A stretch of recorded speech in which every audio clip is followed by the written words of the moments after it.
And now that you have started streaming, you can expect a carpet bombardment of memes at some point. Yeah, I'm just waiting for other Ben to show up at some point and eliminate me with memes. Me and him are going so freaking slow in Baldur's Gate because we've gotten to the point where we like playing together more than our solo campaigns.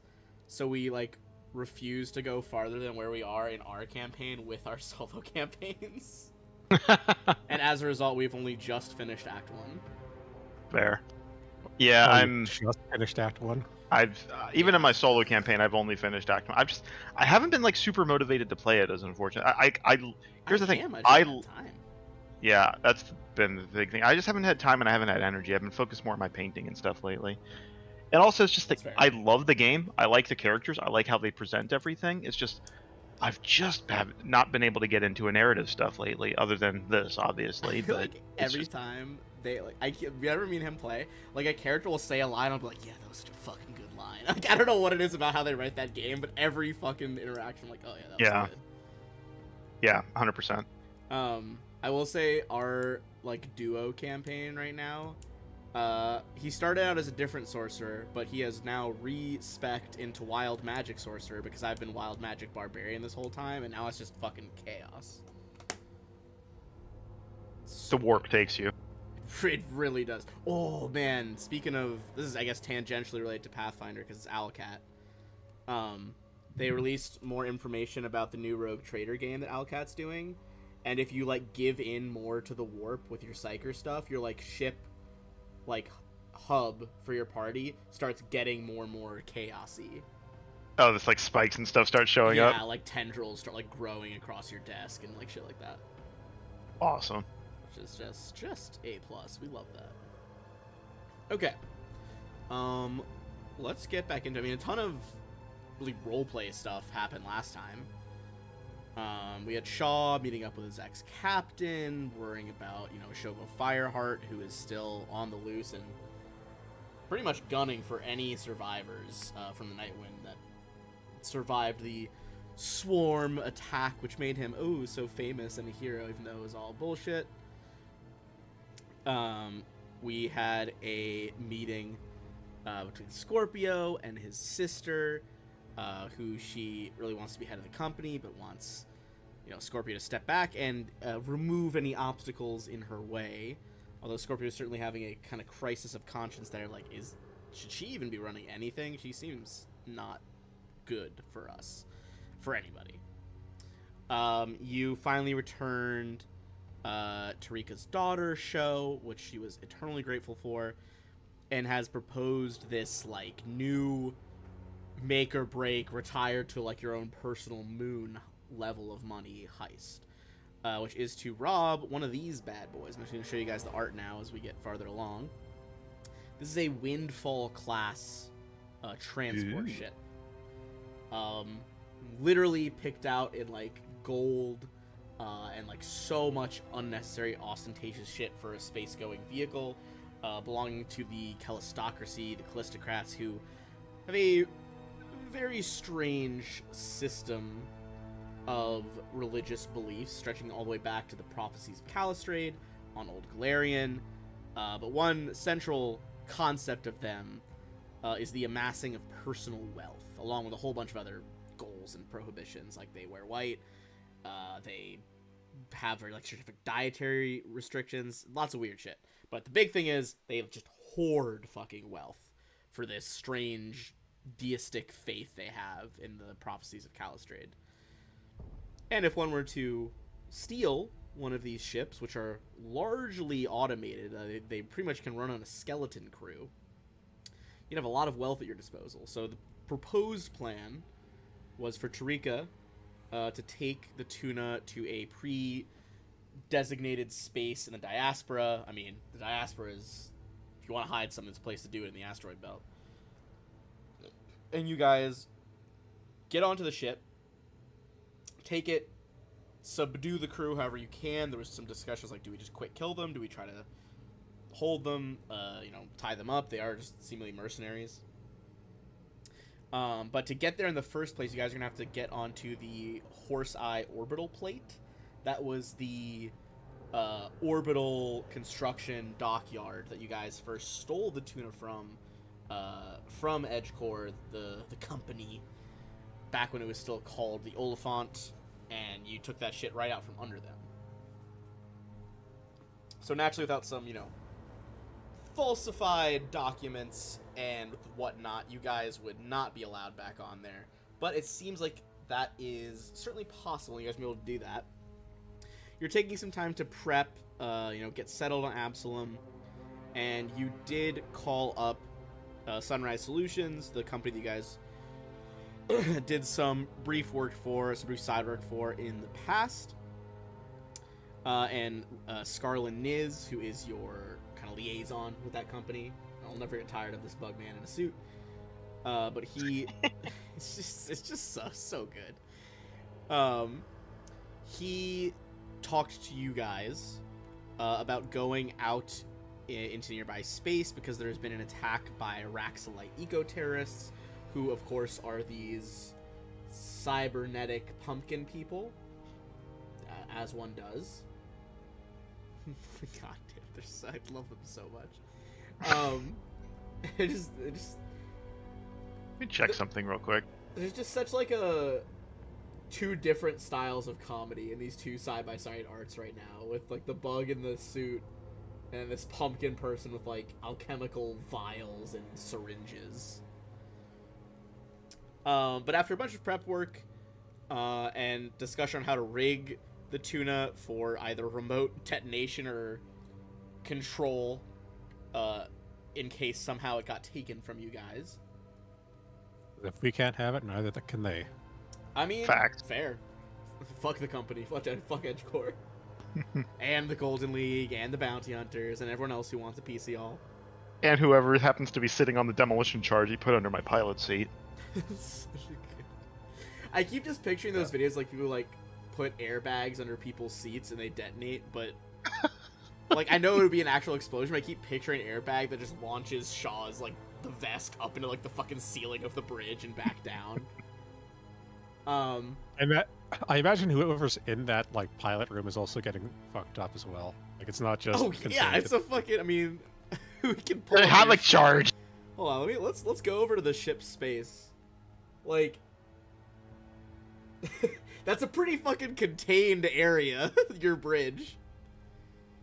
At the very least, whoever's on the seat at that time will just be spaghetti sauce. Yeah, because that's the main seat is dead center, and the ship is 15 by 5, 10, 15, 20, 15 by 40 feet. That's pretty fucking contained. Oh no. It's you see those slow motion gifs of a shape charge blowing open a tank. Yeah. Just imagine that with somebody's ass. It's so weird. God. Oh, it took me by surprise there. It's so funny you mentioned those gifs. I was literally just rewatching a Slow Mo Guys video of them doing slow motion explosives, including shape charges and stuff. It's wild to watch. Shout out to Slow Mo Guys. Not sponsoring this in any way, but I like their stuff. All right, cool beans. So back off from this map. Let's go back over to our little map of the flotilla of ships that y'all have arrived at. Again, there is a variety of vessels here. The weird web containing everything here, you guys did determine it is a partially technological, partially organic, vines and metal fibers woven together that's holding this big net of ships, debris, miniature asteroids and rocks, and a central asteroid as well. I'll give you guys a brief rundown of all of those, what all those different ships are there. So starting with number 1, that red one on the bottom. That one was the ship Eridan's Folly, the one that belonged to the Knights of Galarian. There was the number 2 is the Brass Eagle. Its design seemed to be reminiscent of the free captains of the diaspora, sovereign citizens type shit, pirates, privateers, etc. Number 3 is the Stevedore 1. This is from Compiler Enterprises. It's a heavy freighter for Anacite cargo merchants. So very robotic life forms that run it, so it's very like blocky, utilitarian, not a lot of design. What are you doing? Sorry, my cat is like literally hiding behind my monitor, put his paws on top, and like looked over the top.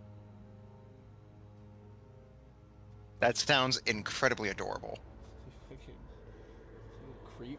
Just put him, step back down. Okay. That was weird. Number 4 is the War Razor. It's the fiercest of the captured-looking vessels.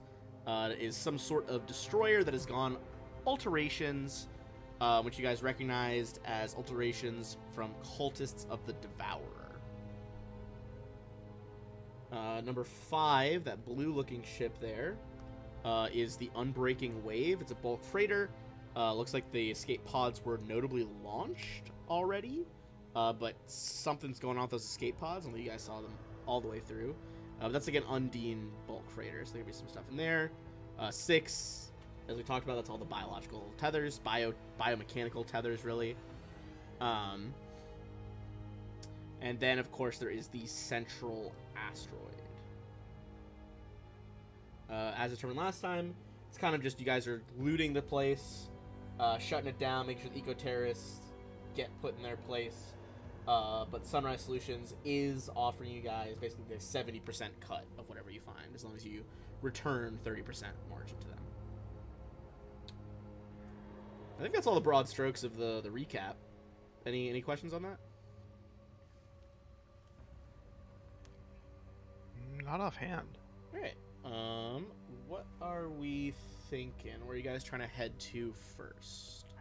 So I know at the end of the last game we were talking about going up to ship number 1, the Knights of Galarian ship, because we were going to see if there was any military hardware or anything on board. As we pull up, in particular, Shaw is kind of like very leerily. He's just giving a very leery gaze towards that Cult of the Devourer destroyer sitting up there. Mr.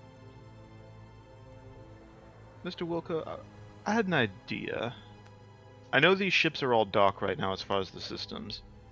Do you think you'd be able to take a listen, see if there's any like personal comm units active anywhere around here?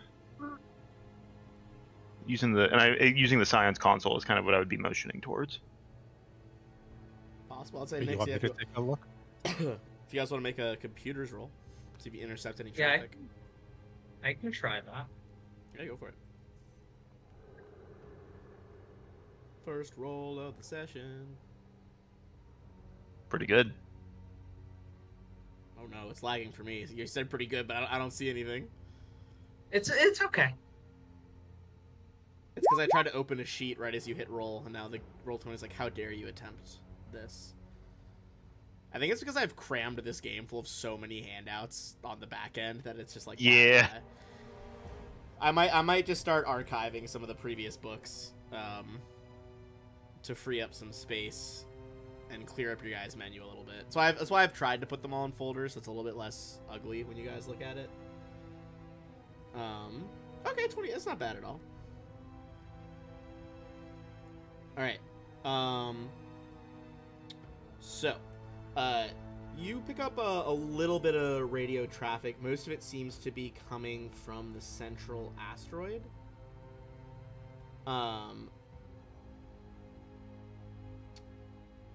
It sounds like there's a couple. You identify at least 4 or 5 voices of some Raxalites.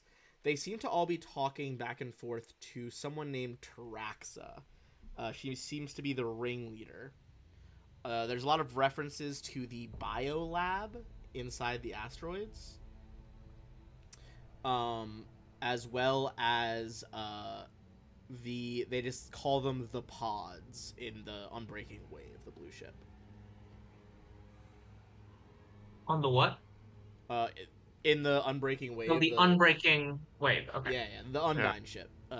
They said some. They keep talking about like the pods in there, and then the biolab at the center. Well, Nix, you definitely had some thoughts on the Indian ship.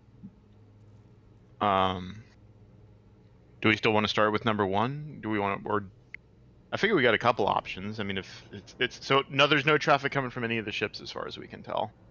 The ships seem pretty fucking silent, from what you can tell. Hmm.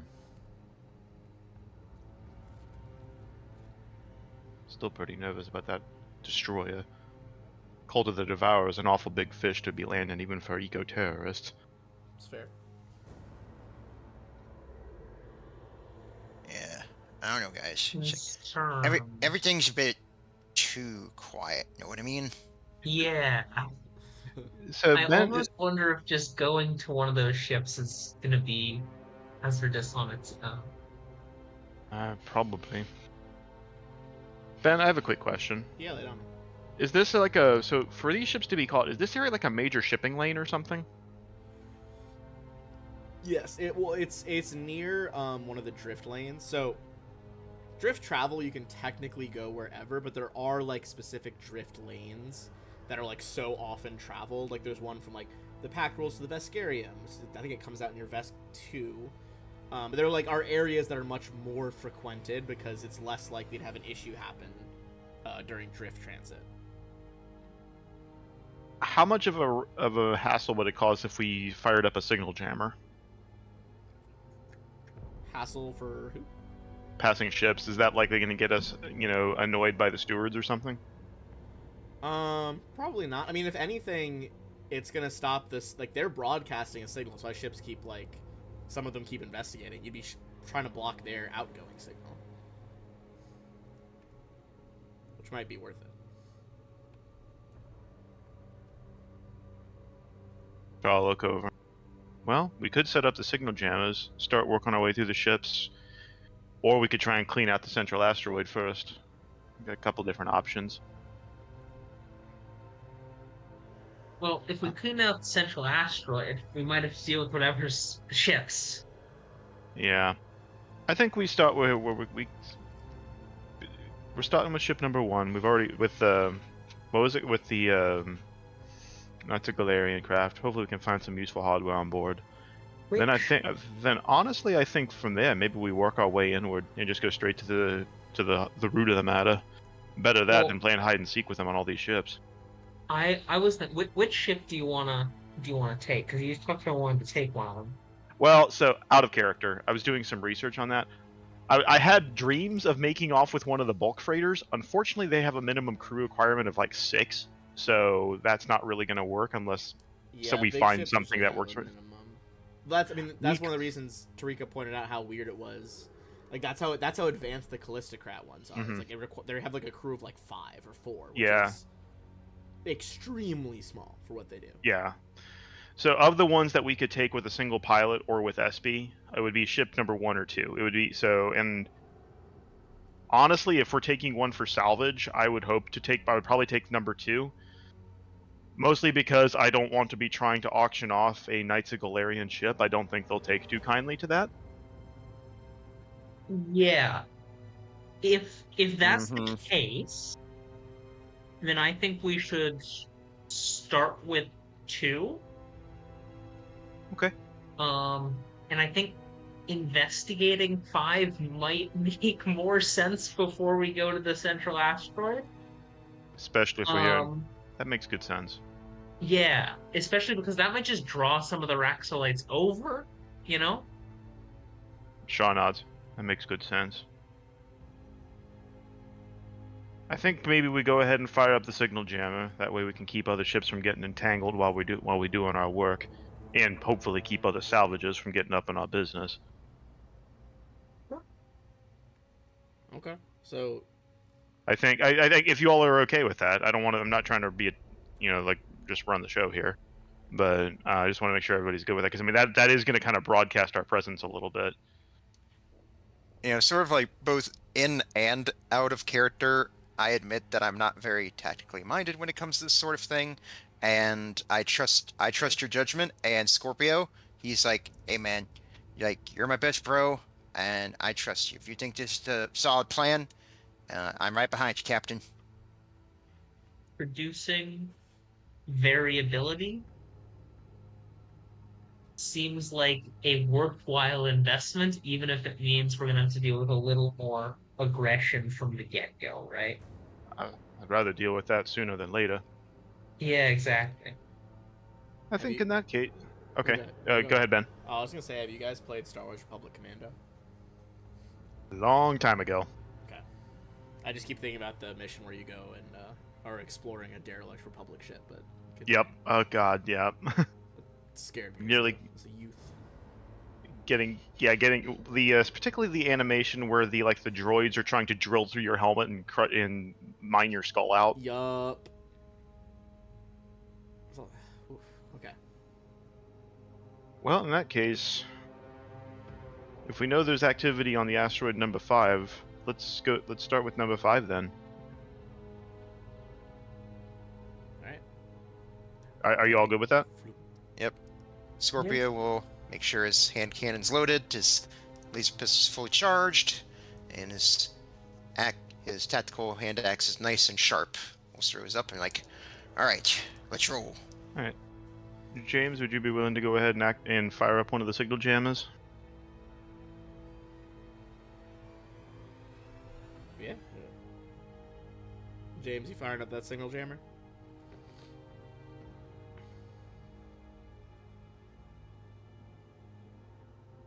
Hello? Oh, maybe he stepped away for a second. Possibly. We will presume that he probably did, because I think he was Yeah, 'cause on with the idea. I think so too. So, all right, I'll move the tuna carefully nearby, not close enough to get caught up in any of the webs or anything, and then move to where we can. Ideally, I'd like to see if we can't put a grappling line across from the ship to ship. So, because I don't have a jetpack, I don't think a lot of us have jetpacks, and I don't particularly care to go tumbling into space. So, I think having a safety line is a good idea. I can fly in the vacuum of space, so I can. What a flex. so I can bring a line over. Okay. Look, it was a worthwhile investment I mean, it in was, the to be 2 fair. sets of wings. Paid off pretty immediately. A jetpack is my next purchase, but that's a later problem. That'll be an after this job problem. If she's doing that, then yeah, she'd be able to just secure a line. Okay. Yeah, that way we're not just having to just float over and hope and pray. All right. Hell yeah. So you guys head on over to the Unbreaking Wave.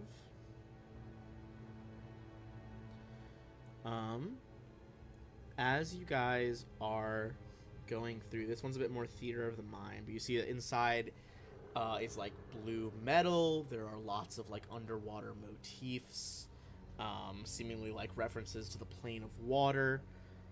Everyone give me either an engineering check or a perception check as you work your way through the ship. Let's see, I'll go with the one I don't have the -1 in. Whew. Okay, strong start. Okay.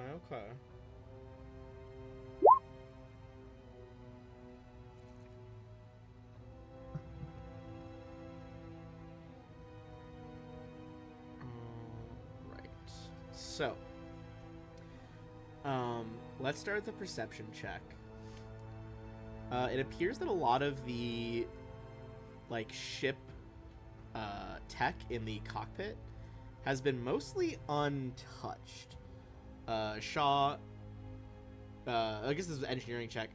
Nix, you would know if you guys took probably 20 minutes or so, 30 minutes, you could strip out a lot of this and get at least 2 BP from the ship.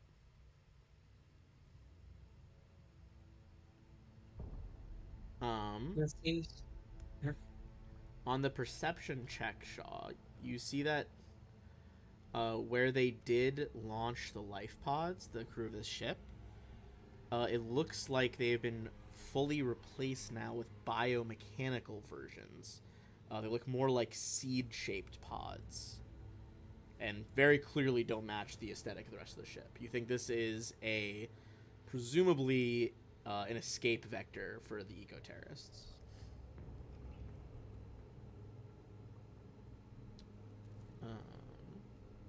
That's most of what Are the cargo bays empty? The cargo bays do indeed seem empty. It looks like at least this one was on the return journey. Gotcha. Is there a way I can interfere with the escape pod, or is there? I'd like to examine the replacement pods if that's a thing. I mean, I'd like to at least see if there's. Yeah, I'd say probably be probably just another engineering check. All right, I'm not terrible at that. I don't know if there's any way I can interfere with the launch system or something to keep them from getting away. On a 12, I mean, I think you know that, like, you don't have a good way to do it subtly. I mean, you could just, like, fucking bash them. Just start hitting stuff and pulling out wires.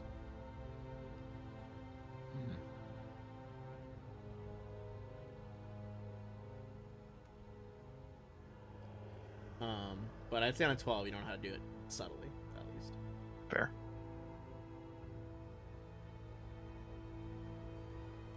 So that's really all that's aboard the ship?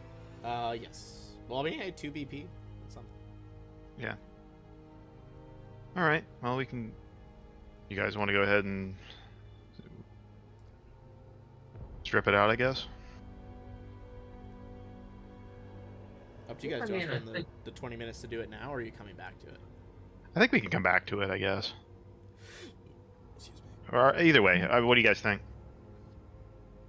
If we think these are escape pods for the rock slides, Mm-hmm. if something goes south, they might just take this ship and head out.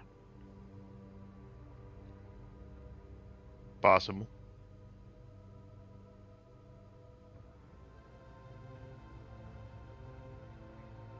I'd say What do you think? The other thing is,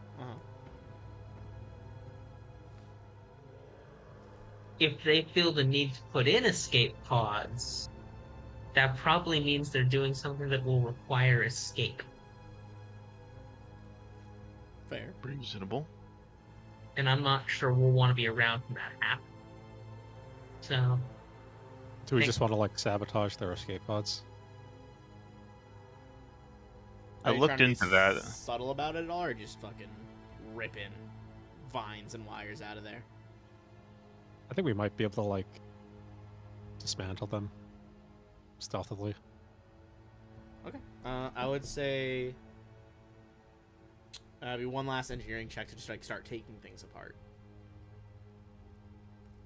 I'd say you could also substitute a survival check in there because it's like plant matter. What were you gonna say, James?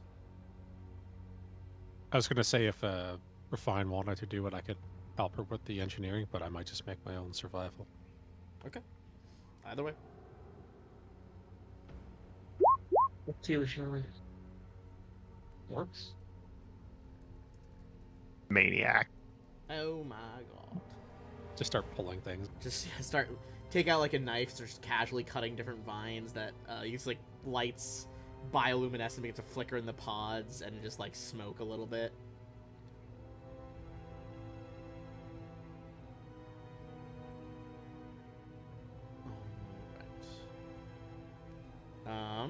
So you guys take the time to do that.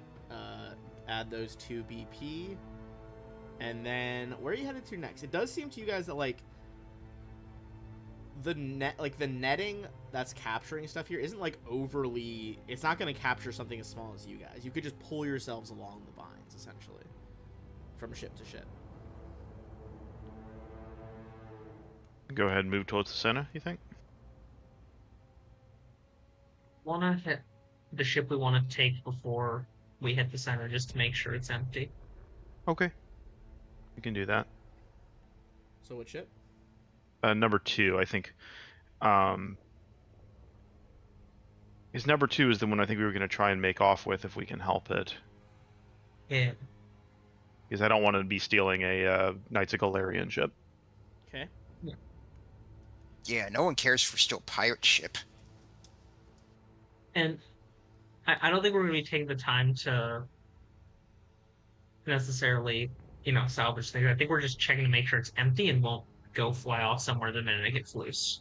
Yeah, once we can clear the area, then I would think we can loot everything else. All right. Give me a, I guess just perception check then, if we're not searching for anything to buy right now, or to buy, to steal.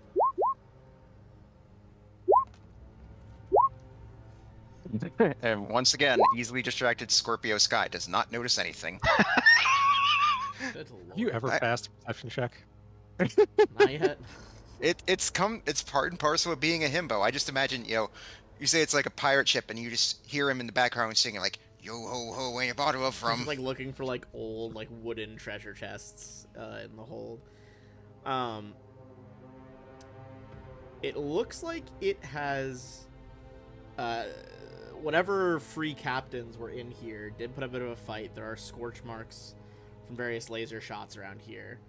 You do see a Kasatha with just like looks like a laser burst through the chest, kind of slumped over the captain's seat.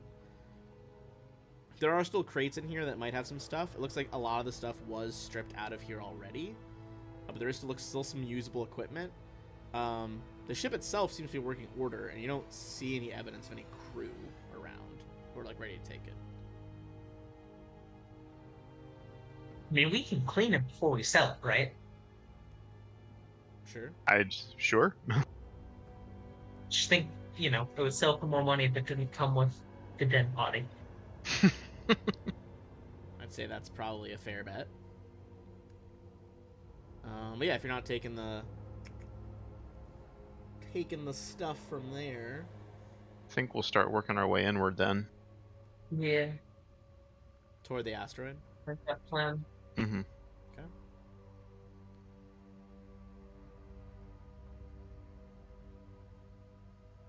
All right. As you guys touch down in the very nearly 0G of this environment, dust kind of puffing around your boots, the surface appears pretty fucking barren. You can make either a perception check or a physical science check. You know what? Like, there must be a way inside somewhere, because the biolab is inside. God damn, another nat 20 perception from Shaw. All right. Now for I won't 20. complain if my dice are good tonight. I mean, you guys working together, Shaw taking us the tip of the spear there, Scorpio not helping. That's SB and Scorpio playing fetch on the asteroid. You guys pretty quickly in a minute or two discover a constructed hatch that's been built into the rock.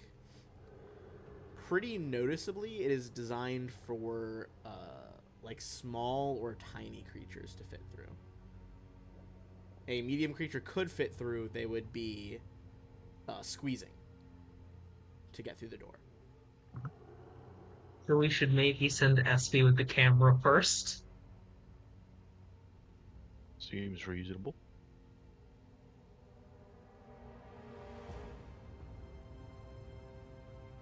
Alright. SB's small and can try and stealth it Yeah, I'd say with if you want to send camera her to in give us a first, view. give me a stealth check from SB over there. Terrible on the dice, but Alright, now for me to start rolling stuff today. Okay.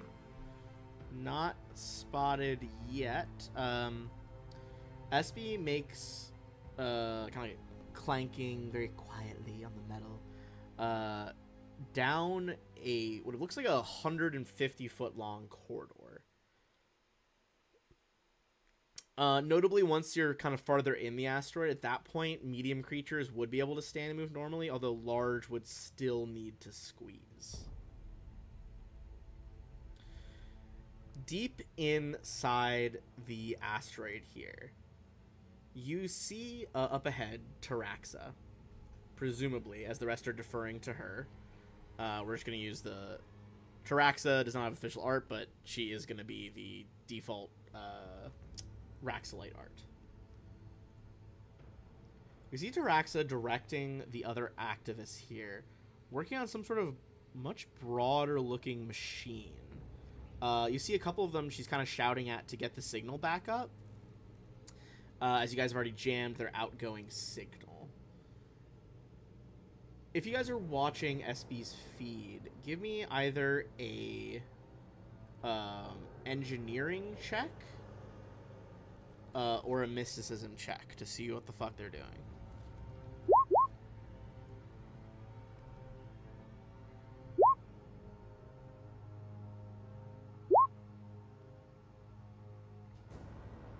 Alright.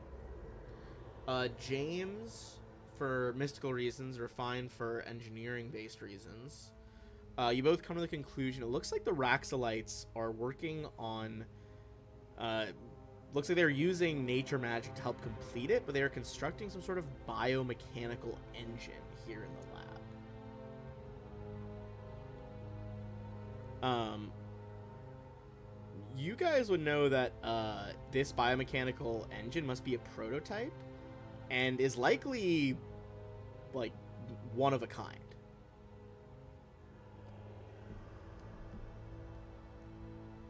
When you say engine, like a ship engine? Mm-hmm. Interesting. Okay. How close does it look to being finished? You think probably a couple more days, but a lot of, like, the complicated groundwork has been done. Like, the stuff that is experimental is done. You think that you guys would probably be able to finish the rest, but the rest is basically just, like, the actual construction of, like, the easier parts. I would say give me anyone who's looking at it with that in mind, give me a piloting check as you examine the engine and try to figure out its capabilities.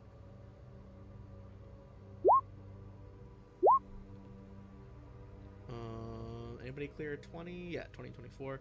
Shaw and James, it occurs to you that, like, maybe this won't, you know, maybe not, like, more thrust or, like, actual speed for your craft, but if you guys are able to incorporate this tech into your starship engine, you would be treating your vessel as one size category smaller for determining the cost and BP to upgrade drift engines. Interesting. Well, I obviously like tinkering with engines, so I would like it if we could take the engine. If you all are not opposed. I would be very much in favor of that. Oh yeah, absolutely. So, yeah. Ben, maybe since the entryway is so small, it might make sense, since Waka is still not here, it might for Kieran to wait outside if he can't get through a small size entryway. Yeah, you think it would be hard for him to even fit through the initial door, so he can stay on the surface.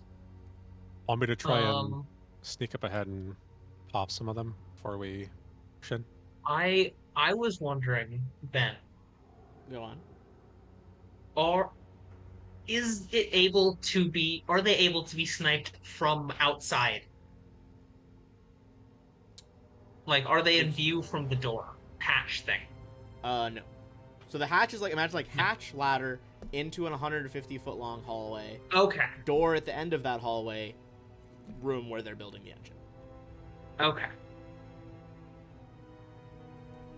Maybe I just sneak up ahead a little bit. Yeah, you want to give me a stealth Right, check? okay. Get a little closer. Yeah, I'm gonna pop up the cloaking field. Alright. The auto succeed stealth check button. Yeah. God, can any of them even fucking succeed? Hold on. On a 2. I don't know that any of them can even Alright, succeed. Jesus.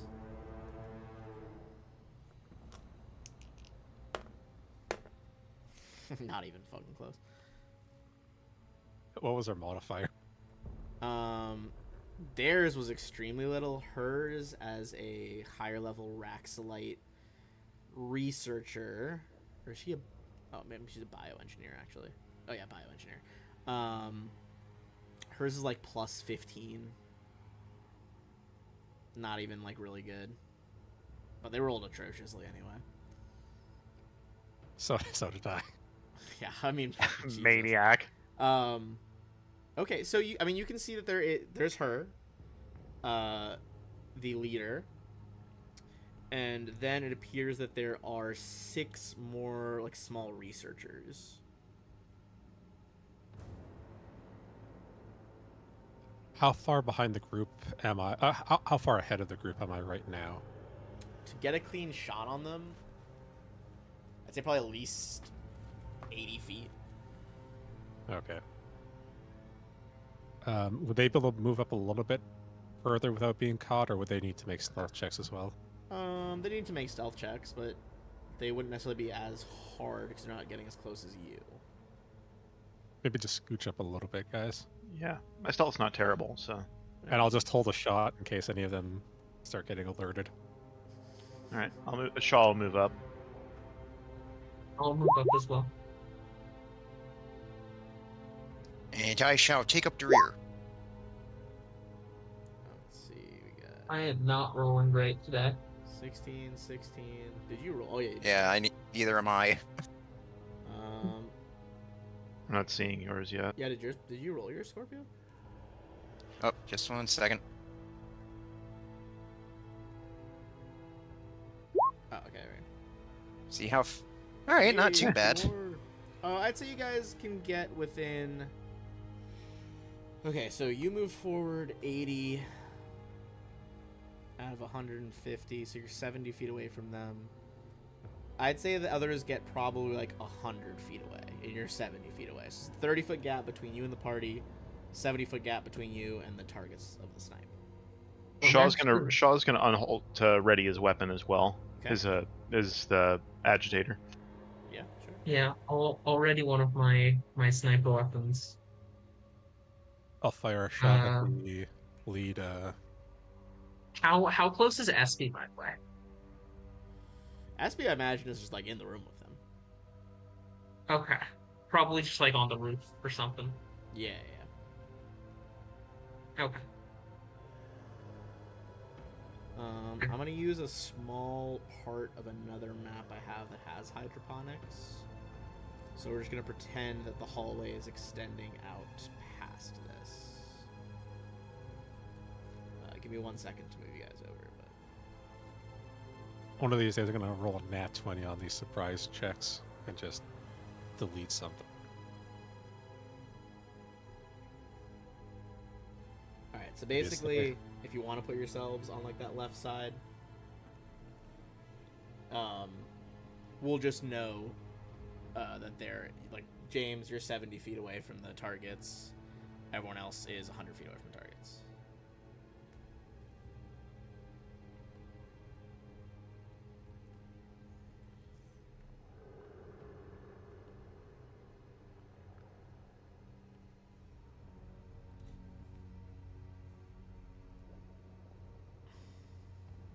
And yes, that is their actual size. Yeah, I've been looking at their character stat at like because they are playable raised. They are tiny. They are tiny. They actually have pretty good abilities, weirdly. They are pretty cool. Although I'm not sure I'd want to be a pumpkin head. And you said one of them looked like they were in charge? Yeah, one in the. Oh, wait, am I in the wrong? Yeah, there we go. That The one right there. looking the opposite way? Yeah, the one whose photo is slightly different. Yeah, I'm gonna fire a shot at that one. Believe it or not, there's not a huge amount of official art on these guys. Shocking. Of pumpkin heads. Yeah. Perhaps not the most advanced lore dump of any creature. What size is Espy? Because Espy's not. What is Espy? It's small. Oh, okay. So it still takes up a Espy's full small. square. Still bigger than every single one of these things. Yeah, for real. We could ride Espy like a mount. Alright, go ahead and take a shot on our Raxolite bioengineer, Taraxa. That snipe. Alright, stealth check.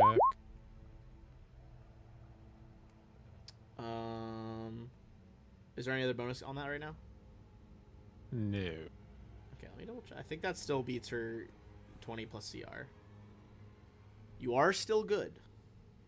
And that is another 2. That's what I say. I think the only... I'll tell you, if you got a 1, you would have failed. Because she's 9. But... Jesus.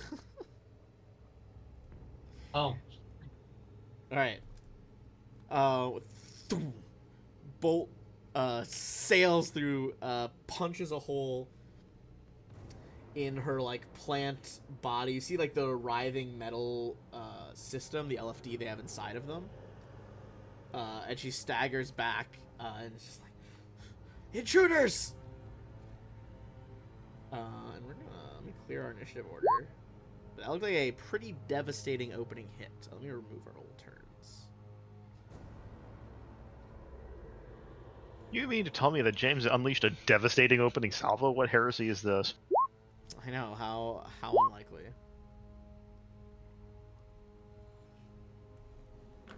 Hey, I actually rolled pretty good on initiative this time. What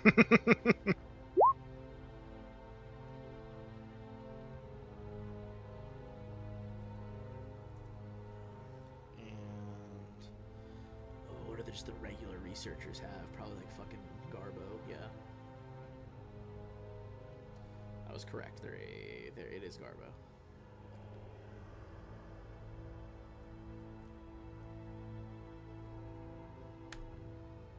Alright, that means right off the bat, Shaw. So Shaw, you are essentially 100 feet away from like the nearest of them. So like 100 feet from like right here. Okay. I'll do full 30-foot movement as far as I go. Do I have line of sight on any of them? Let me see what the range is on my gun. Yeah, you have line of sight on big old doors. Oh, it's just the doors. Oh, all of them. Okay. Oh, okay. I see the doorway. You're right. Duh. What's the range? 80 feet. Okay, so that'll put me within my first range increment. Yeah, because that'll be within 70. Yeah, you're good. All right. And I take it I just saw that James just light up this person. Oh yeah. All right. Since I have moved, just a regular attack. On the boss, or? Yeah, on the boss. I'll follow up what he started.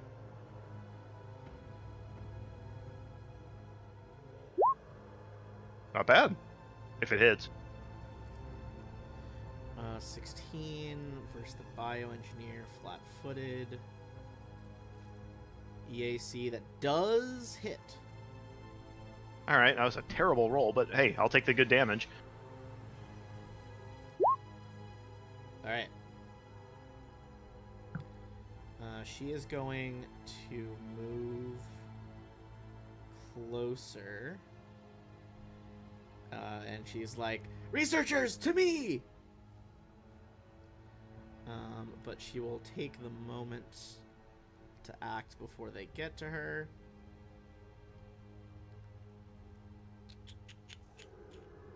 What is she going to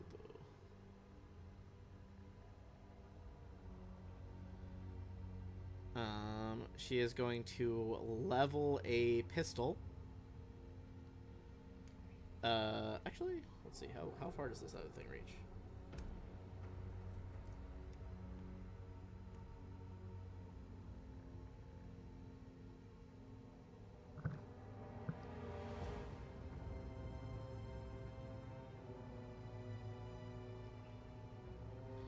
Okay, she is going to pull off what looks like a spare communicator from her belt, fiddle with it. You guys see it begins to spark. And she is just going to... Oh, no, you guys are 70 feet away. I'm messing up my own math. She'll get ready for that next turn. She is going to fire her pistol at James. 23 against EAC, James? Yeah. That's going to be 8 cold damage. And that'll be her turn for now. Scorpio. Alright, let me just check something real quick.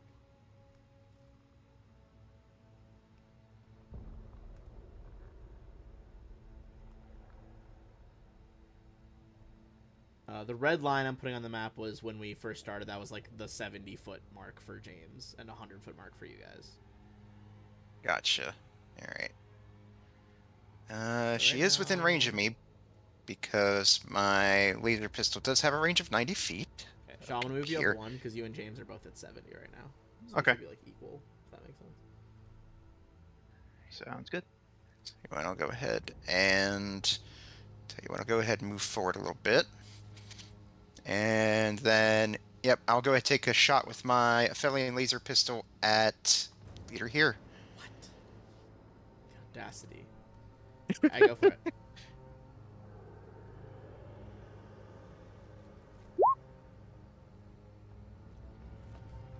Uh, 14. Her like Doc Ock looking tentacles Against go in front EAC. of her and block it. Alright. SB. And Oh, go ahead. Sorry. now, to end my turn, I will go ahead and move back a bit because now I have shot on the run. Oh shit. So it's like, so go in, take the shot, and then just sort of move back a little bit behind over here, and then, yep, that'll do for me. Hell yeah. SB, your position is correct because you were actually in the room, so your distances are normal. Okay. What I would like for SB to do Yeah. Okay. Go on. is walk over to here, Okay. and I believe if I measured that correctly, cool. Are you like between? And the then- stairs? For some reason, the grid is not aligned with the grid. Oh, I thought I counted it out perfectly. I guess I didn't. Oh, because I sized it to the other one. I know what I did. You're fine. Continue. Okay. It's because for Um, some reason and this then- and the flip mat of the other side are different sizes for some reason, even though they're the same fucking Oh, flip jeez. mat. And then SB is just going to drop a shock grenade. Just where she is. Directly onto the ground below where she is, because she'd be on the roof. And I believe the range is 20 feet on the shock grenade, so that should hit all of them.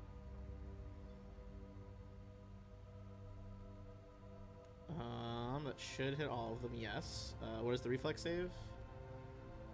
Should be Uh, 10. Before we do that, wait. Where's the prototype engine at? Oh, that's a good question. It's in the hydroponic section. That would be in range, so let's not do that, and let's just have SP take a shot instead. I am going to try and fix this map really quick. Oh. Sorry, Ben, but that was just like one of those things of like that was our whole thing going on here. So. No! Thank you for reminding me of that. That was not a... Yeah. Alright. Give me 1 second. Yeah, I mean, Tokens.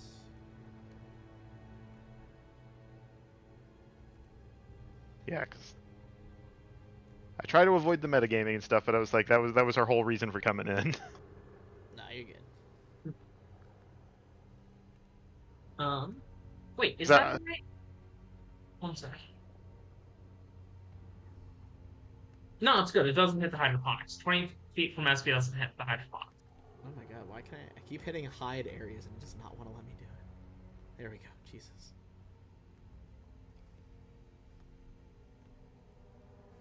Okay, See, the we're grid good. should be correct now. 20 feet doesn't hit the hydroponics, but it does hit all of them. Yeah, you're good. Cool. That's why I wanted to fix the grid really quick, because I wanted to make sure this grenade math Okay.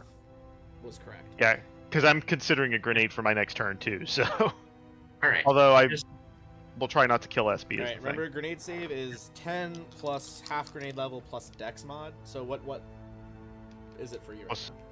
It's just a basic shock grenade, but the dex mod for SB is 2, so it's like 12. So Mark 1 plus 2, so 13. Because you can't have the 1, it's minimum 1.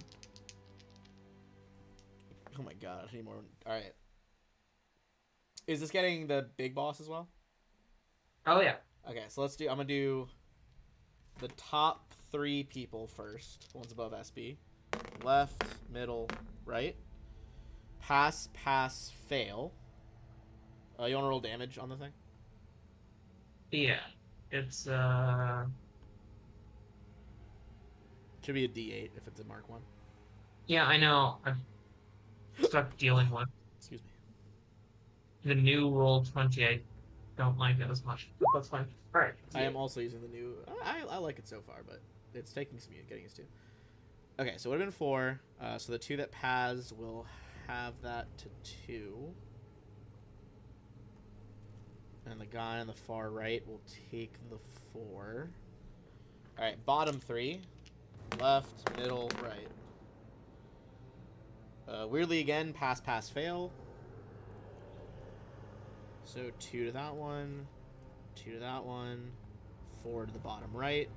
And now for Taraxa, she also passes and takes 2. Okay. Electricity crackles out in all directions.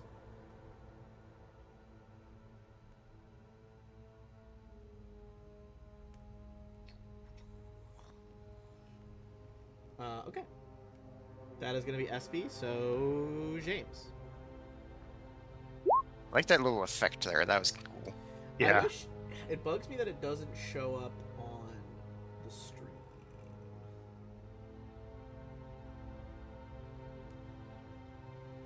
For reasons. I could change it. I'll figure that out later. For those wondering at home, I'm testing out effects that, like explosions and stuff, but it doesn't appear to be showing on the other end. How does the main one look? Pretty injured, not bloodied yet though. Dang. You think? I mean, you think mainly it's because they like she's heavily like bio-engineer like modified right now. Yeah, I got a call coming in. It's gonna make my turn silently though. Okay, go for it. You make your rolls.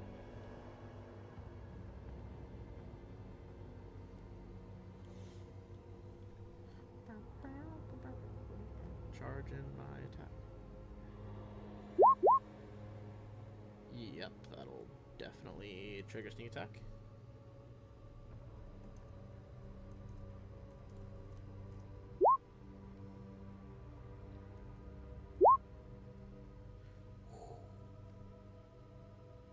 Ooh. Fortunate. Alright, won't hit, but just so hard to hit. That's such a tiny moving target. Alright. The researchers. Dun, dun, dun, dun, dun, dun, dun, dun, dun. Oh my god, stop. There we go.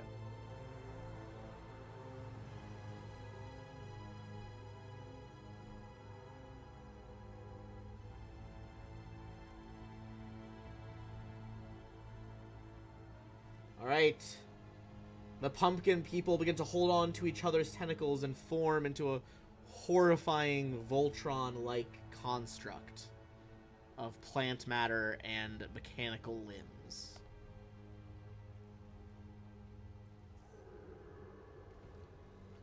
I cannot make this up if I tried. I love it. Do we still shoot at individual ones, or do we shoot at the mass of them? Kind of the whole mass as a collective. Okay, so there's no more ability to just like kill what's her Taraxa. Not initially, no. Okay. Alright, they have to occupy the square to melee you, so these little guys are going to come in on SB. Even though SP's on the roof, can they reach her? I don't know how that works with the... Well, they may just shoot her, I guess. Because I don't think... Oh, do they have a climb with their ones?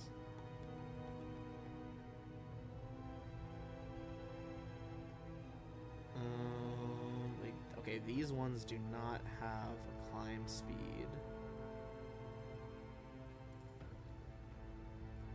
They'll just start shooting pistols up at her then and not move. Sure. So they're both going to double fire. Okay. Alright, first guy, that's going to be 21 and 23 against EAC for her. Yeah, it hits. Okay, and then 23 again, but then a 14. Alright, 23 hits, 14 misses. Alrighty. They have some very small-sized pistols right now, so 3 hits. First one is 2 electricity, 5 electricity, 4 electricity. So, 10. I believe. What did I say? 2, 5, 4? That's not 10. No, 11. 11, yeah. Alright. So that didn't make sense. Alright. That is their shenanigans. The ones that merged do still get to do stuff, I believe. I don't think merging costs an action.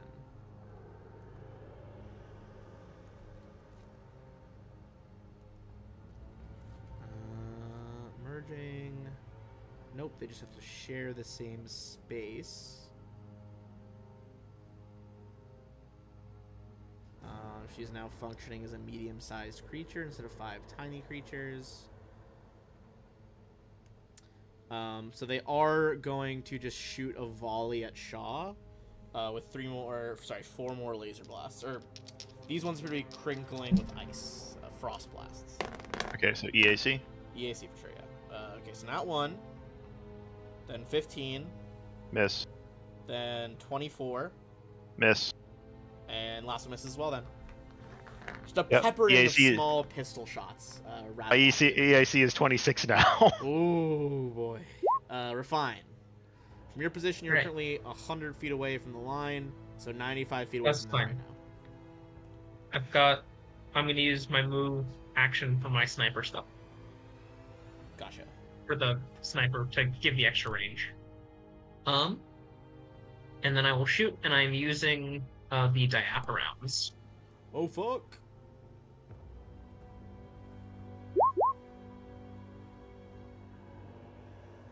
So that's going to be 16 with 5 burn. If 26 hits.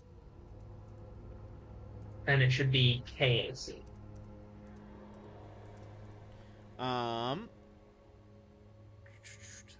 That does hit. Go ahead and add that extra damage on from the diatherm. The extra damage is in there. Oh, it's already in there. Okay, gotcha. 5 of it's burning, 11 of it's piercing. 5 of it's burning, piercing. You're going to shoot off one of her limbs. So Okay. one of them is indeed dead.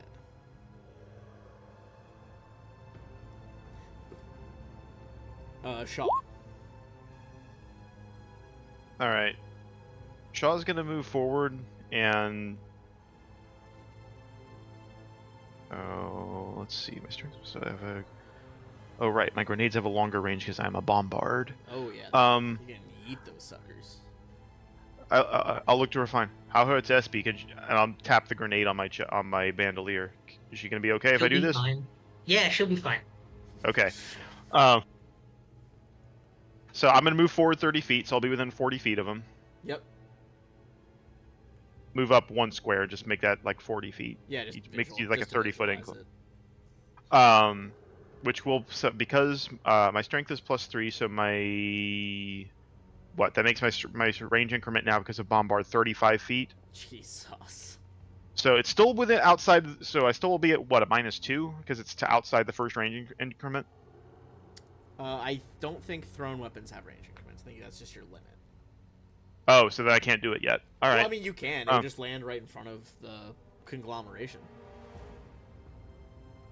So well, because I'm Maybe 40 I think feet from thrown 40 feet weapons from the door. Do grenades help them? Well, if you've got 35 range and you're 40 feet from the room, what's the explosion radius on the grenade? It was 20 feet. I was just hoping to hit them all. Oh, well. That may not be possible. I think you can at least hit... Well, I don't know if it counts as hitting 4 times on conglomeration. Because you have to hit the square is the thing.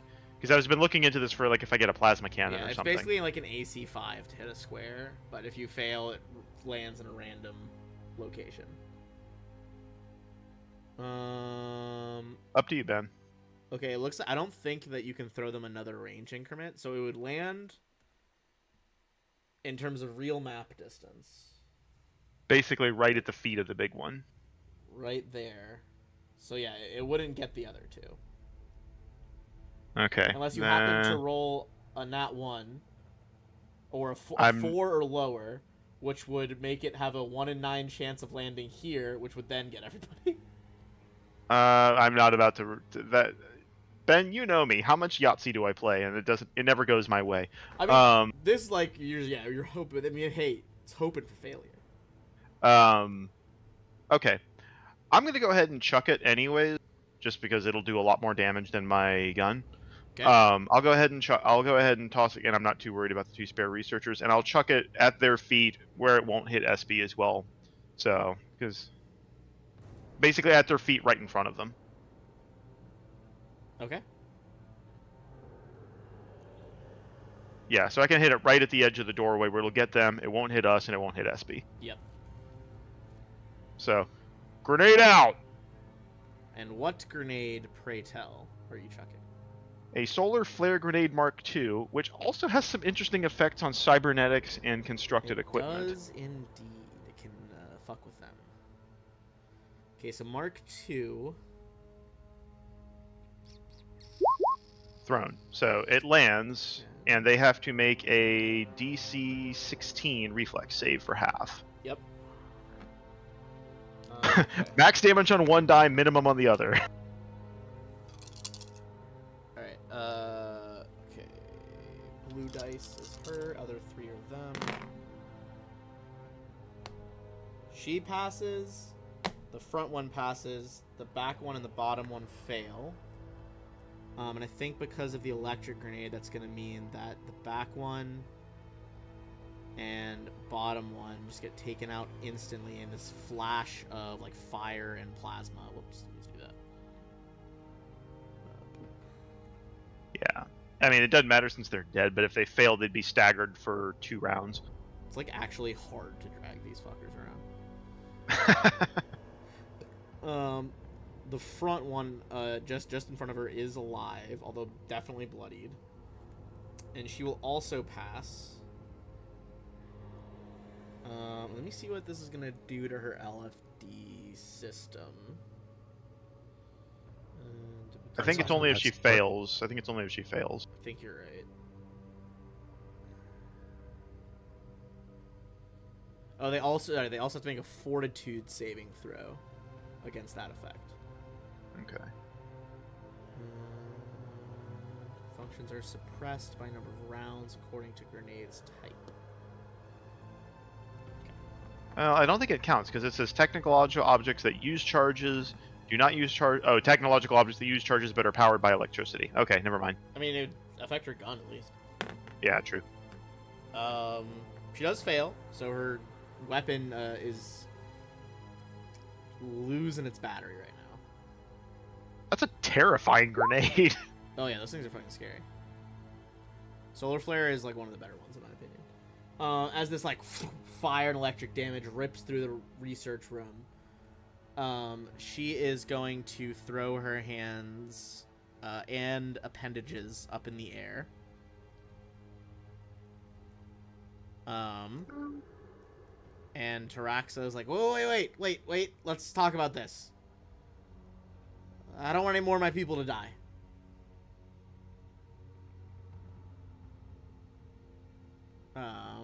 And she will forego her turn to say that. I guess it's up to you guys how you respond to that. Alright. Scorpio still has his laser pistol drawn, and then he'll just sort of slowly approach and then look over at Shaw and say, like, alright, Captain, what's the play?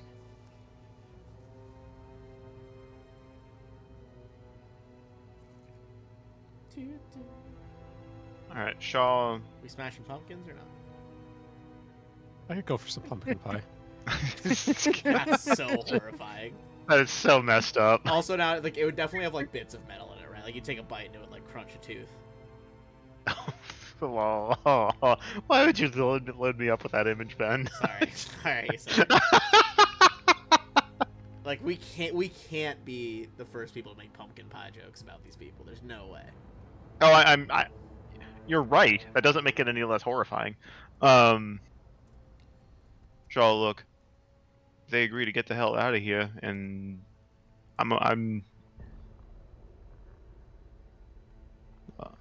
okay letting them go if they're not going to cause any more trouble, and if we get to keep their engine. And they don't disable the field. We still want to salvage from those ships. Yeah. Alright. Let's be clear. Oh, go ahead. Yep. Scorpio will step up, say, like, alright, we want the engine here, and we're salvaging stuff here. So just get out of here. Don't cause us any more trouble, alright? And no more traps.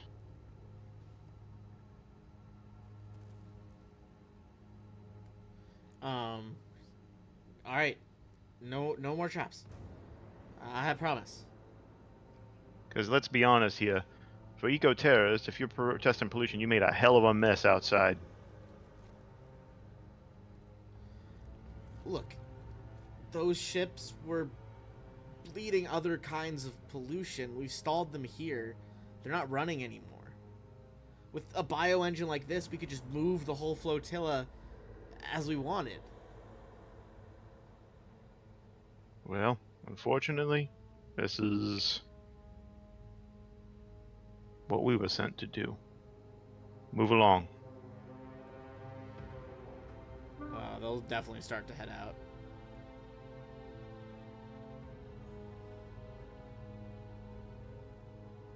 Alright. And yeah, I guess I would assume they'd probably have to take one of their escape pods or something, but once they fix it, but... You assume they're probably scampering across the wires to go look for the escape pods that you guys have wrecked. I'm just gonna send SB out after them so we can watch through the camera to see where they're headed. I'll sneak after. Okay, give me some stealth checks. In the meantime, Scorpio and I will start pulling the engine loose so we can get it back onto the tuna. Mm-hmm.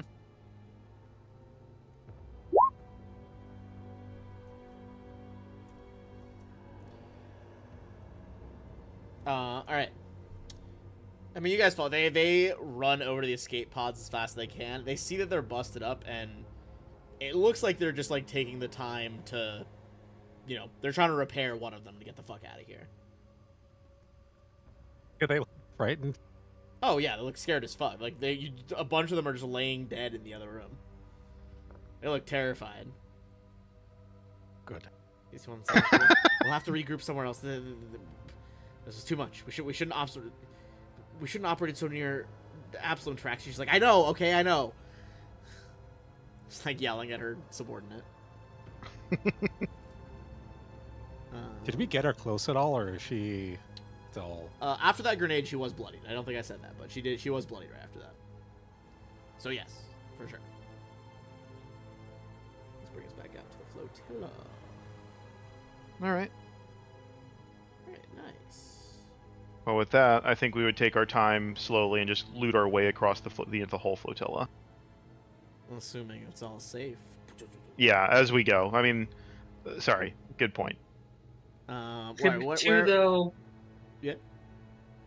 I'm just gonna send SB2 so SB can start kind of getting in position to fly that one. Yeah, we want to see about. I'd like to see how hard would it be to cut number 2 loose. Be an engineering check, and depending on how good that would be, could be pretty quick. Could be a couple hours.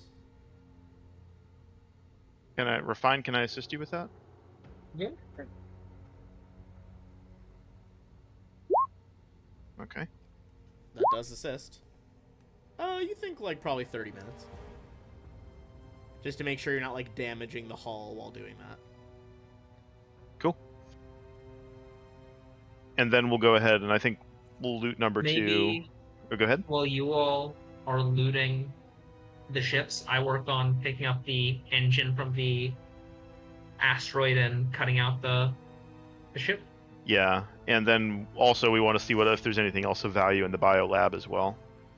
Yeah. All right. So starting with the bio lab, you're searching the bio lab. Okay. I mean, apart from the experimental engine, there's enough tech in here. I'd say give me either a piloting or an engineering check, see what the going rate on some of this shipborne tech might be. You could probably scrap this stuff for like 10k out of their lab, excluding the engine if you're taking the engine. So if you gave, took 70%, I guess you get 7k from that. I'm down with that. But you can add it all up together later as well before, however you want to keep track. But 10,000. I'll open a Word document and start writing it down. Okay, so I've got it in my notes already. Excellent. So 10,000 in ship, or in 10,000 from the lab, we'll say. And then 2 BP from the Undine ship. Yes. Because we will eventually get back to that. Yeah. If nobody objects, I would like to save the Cult I agree. Destroyer until last. Okay. For sure. Are you guys searching the pirate vessel as well, the number 2? Yeah, I thought we searched it, but we can. Yeah, now we can start looting it. You guys did specify you should do a Oh. quick glance over to make sure it was functional, and then you went. Okay. Oh, okay. Now we can loot it. Yeah. So a few things of use. The first, his armor's not really usable anymore, but the armor upgrade is. The dead captain there has a long strider module. Okay. It is an upgrade that can only be installed in light armor, so that's good for you guys. But basically, it mimics the action of leg muscles and tendons when you run, providing assistance and support at ankles, knees, and hips. Grants you a 10-foot enhancement bonus to your land speed. Cool. There is also a small crate of 4. I kind of open up as like 4 little purple spheres inside. The Bombard would know that these are 4 Screamer grenades, Mark II. Ooh, alright. Explode, D10 Sonic, special effect if they fail, deafened for 1d4 minutes. Okay. Ooh, very nice. So the grenades I can make are a better quality than that, but if you and I know you and Refine both use some of the other ones, so if you two want to split them, I'm good with that. Because I can make a free sure. I can make a free top level grenade every 10 minutes. Which is bananas when you think about it, but we'll come back to I that. don't think you even have to spend resolve points on it. You just do it. Nope. I just do it. I take a 10-minute rest and I make whatever the best level grenade I can is. Wait until you get the summoning grenade. I theoretically can. Ben and I have discussed this. Ben and I have discussed this. I had to look up so many robots that you kept summoning. I will say to your credit, you did keep it consistent. It wasn't like a new monster every single time. There's just like a massive fucking robot every fight that was just there and launching rockets. Well, yeah, because by the time you're level 20 you're so... What was it, like a Siege class robot engine or something?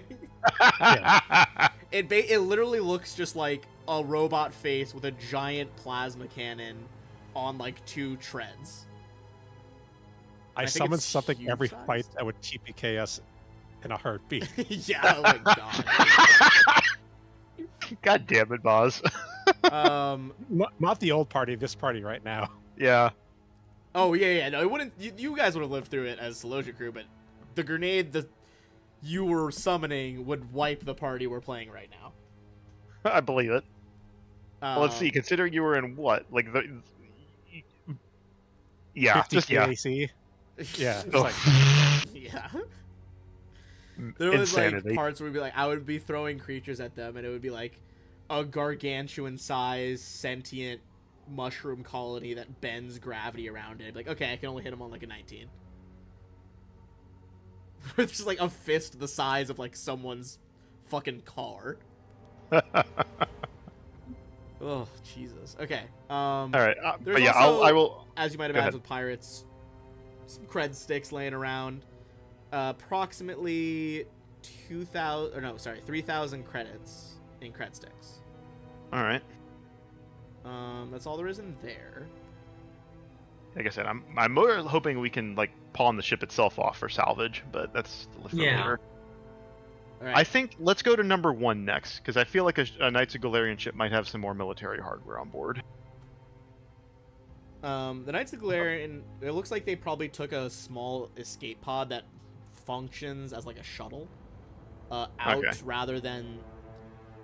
You get the sense they didn't really feel the moral need to fuck with these environmentalists. Fair. But it looks like they took some of them. They left in enough of a hurry that they left some base gear here. Specifically a rack of longswords, which are, of course, Amade's holy weapon. The rack of longswords has 3 sintered longswords. More interestingly, it has 1 micro serrated longsword. Ooh. It's basically like serrated edge of a knife, but at like the molecular level. That might be better than your battle axe. It is 2d10 slashing, crit bleed for 2d6. Oh! For anyone curious, I am somewhat randomly generating some of this loot, as this is an older side quest, essentially, that we did later. Alright. A sort of, alleged random, because I am like basing some of it on like the plot of Starfinder. And nothing else in the cargo bay or anything? There are like some shrines and probably a couple copies of the Acts of Iomedae, which is their like holy book. Which I don't know. I haven't seen any lore that specifies how it's changed in Starfinder, but at least in Pathfinder, the Axe basically narrated the 11 things she did before becoming a god that were essentially miracles. Gotcha. Scorpio, you prefer the one-handed melee weapons. Do you want that micro-serrated longsword? You just see him staring at it, and his eyes go wide as if you see like a child seeing a brand new toy, and he's just going like. You'd be doing more damage than I do with that thing. Like, yeah. He's like, and he just looks at you and says like, "Shaw, can I have it, please?" It's a pretty baller sword. I say take it, and then let's get the rest of them on board. We can sell it, like I said, and obviously anything else that's not bolted down will be taken. Yeah. And if it's bolted down, I can unbolt it for you. Yeah, takes out power tools. Is there any way to get a couple of BP out of this one or anything? Because this is an... No, but there is BP in the next one, which is the number 3? Yeah, like the robot freighter. Okay. It's just not really interesting loot, just very utilitarian. So that one is going to be 4 BP. Okay, I'm guessing its cargo holds are still mostly full. Yeah, it's pretty much just full of like robotic materials and other like metal sheets and stuff that you could raw ship parts that the robots were transporting. Okay. I guess they're not robot, they're SROs, which are sentient robotic organisms. Mm-hmm. Okay. Yeah, well, so 6 BP so far, not bad. And then I'd say we'll take a quick bathroom break because number 4 is going to be a bit more involved. I thought it might be, because a cult of a cult destroyer, what could ever go wrong? No, what do you mean? It's fine. Don't worry about it. It's fine. This is fine. Alright. I'll mute us. Let's take a quick bathroom break.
People has people been dropping detained, and like flies. Waka has not shown up. Yeah, I don't fucking know. Message I'm back. Waka. Didn't he fall asleep last time? Sorry, I'm dealing with some stuff right now. I gotta like make some phone calls. Oh, you're good. It's not like Hey, You okay? Are you okay if we just keep going while you're doing stuff? no, you can keep going. I was just having to. I'm applying to the police and I'm having to get references together. References are always a struggle. All right, we'll keep going for now. All right. So you guys were headed towards the Cult of the Devourer ship. So I'm gonna switch us over to a new map. Oh, this is gonna be fun. Which I did. What the fuck? Huh. I did already reveal part of the map, but it looks like you guys can't. Can you guys see it? I see nothing. Fuck. What? What is this lunacy?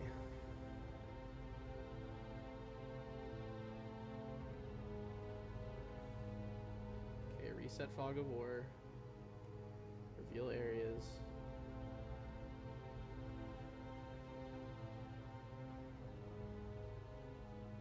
Okay. We'll refresh roll 20 really quick.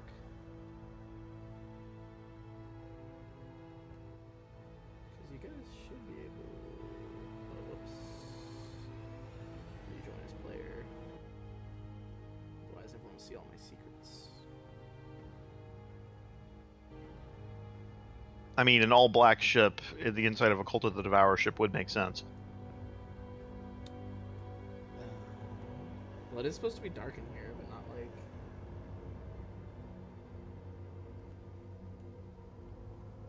Did I turn on dynamic lighting or something?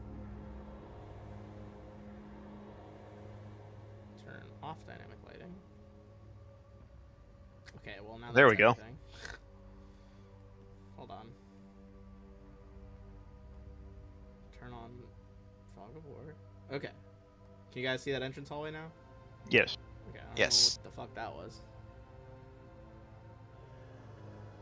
Try to basically turn it on and off again.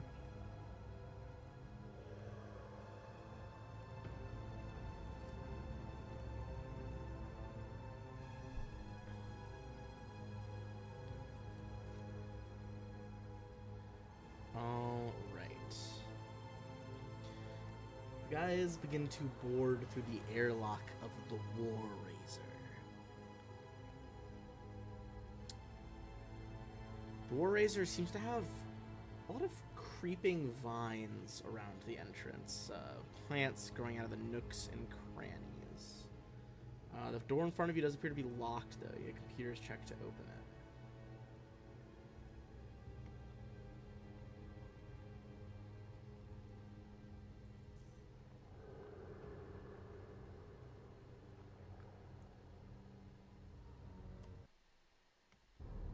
You said a computer's check?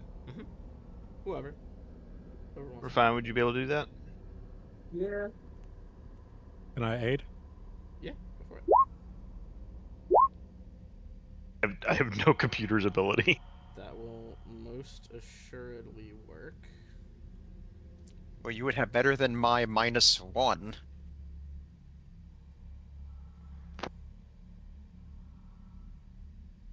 Polygon reveal.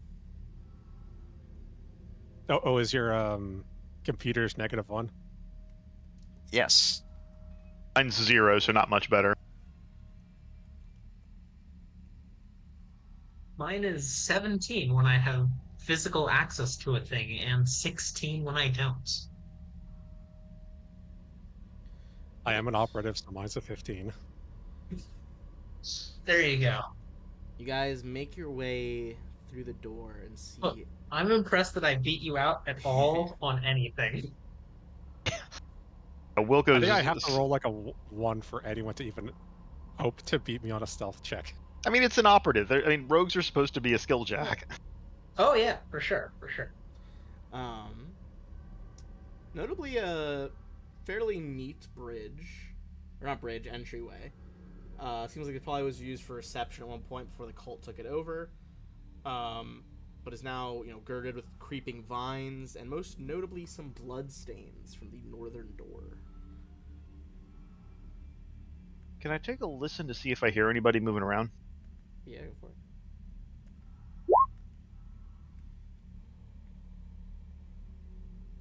Perhaps from over here.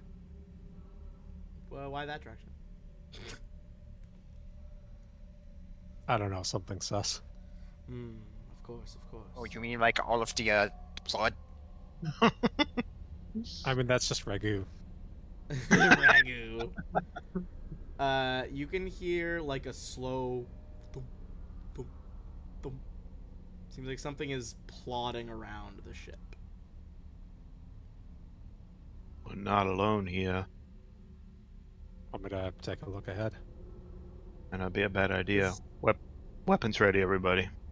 It He looks nods like and there's cameras anywhere in the ship. Probably none that function. Okay.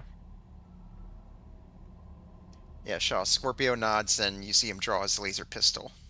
Just like, all right, clear room by room then. Sure. Stay close. Alright. Proceed. Oh. Do you want me to make a stealth check anywhere? Once you get to the doors. Or just hold? Alright. Move in slowly. Scorpio will lead out with his pistol first, and then It is also, remember, despite the art, it is dark in here. So if anyone doesn't have dark vision, you need to light up some torches or something. Well, flashlights. I have dark vision built as an armor upgrade. Nice. I'm gonna 200 pop up- 200 Yeah. credits for an armor upgrade. Ridiculous for dark vision. Got like a grainy image, night vision overlaid on your visor, Shaw, as you first person tracking your gun around the room. Seems pretty fucking stealthy. You hitting the button to open that door? Ben, there would any I have traps? had time to build a fresh grenade before we come in here? Yep.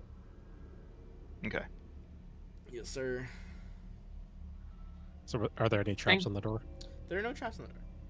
Not that it's... Is there anyone who doesn't have dark vision? let me double check. I do not, from what I can tell. I don't have anything Okay. out. You have low light vision, but not dark vision. Yeah, I think Correct. that's we have low light.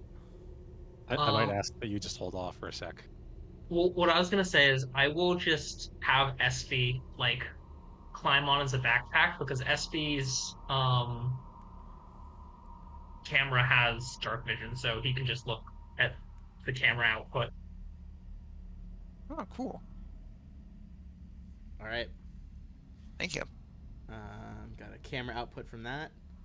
James, are you opening the door? Yep. Alright. Give me one moment.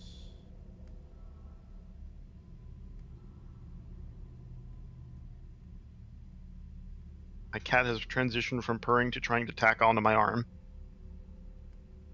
As they do.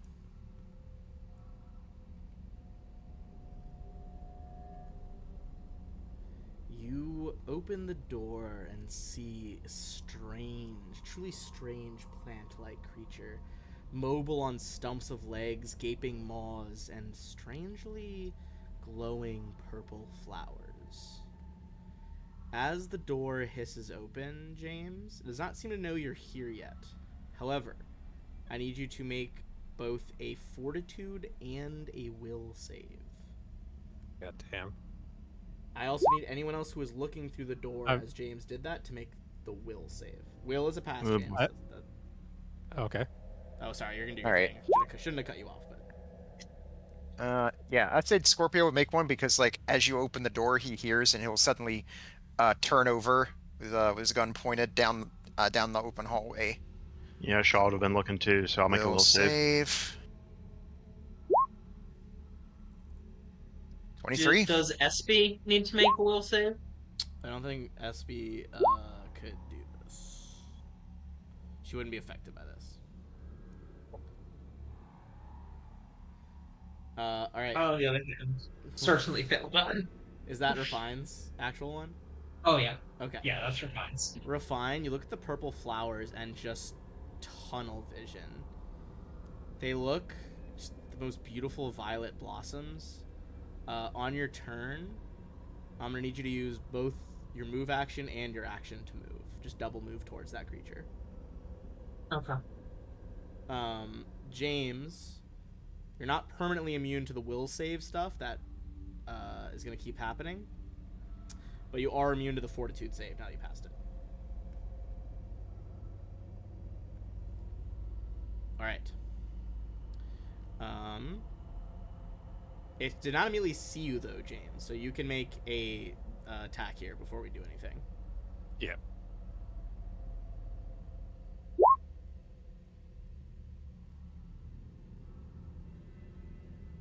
Does that trigger? Yeah, that'll work. Okay. 29. Quarter speeds 10. That is most assuredly gonna hit for 22. As the bolt kind of rips through some of the foliage, you see it like shakes its head, or heads really, and like rotates towards you guys. Whoops, sorry, it was a little off the grid there for a second.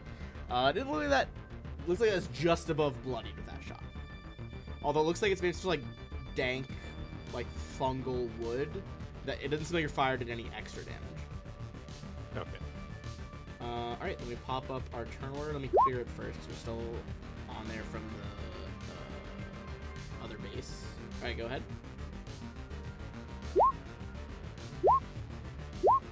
Been killing on the on the initiative rolls tonight.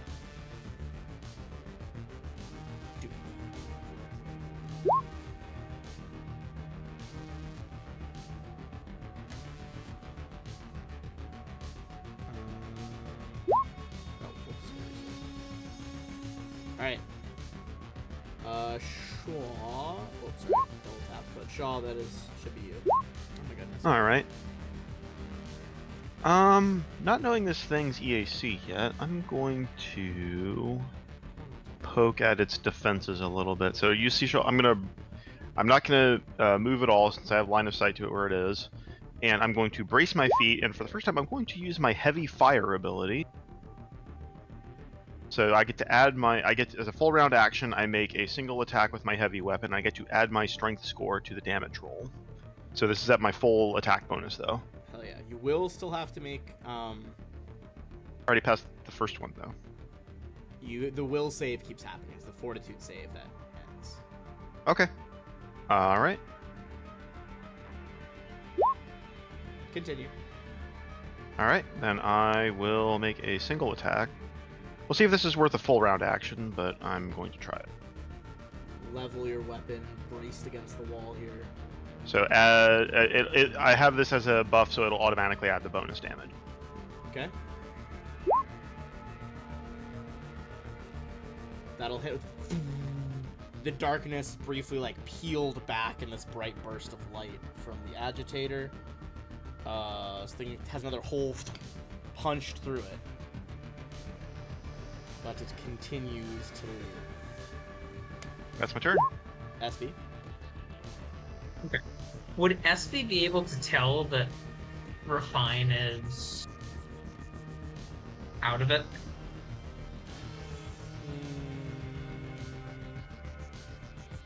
I don't know. Will there be any indication yet? I'd say maybe making a perception check as SB.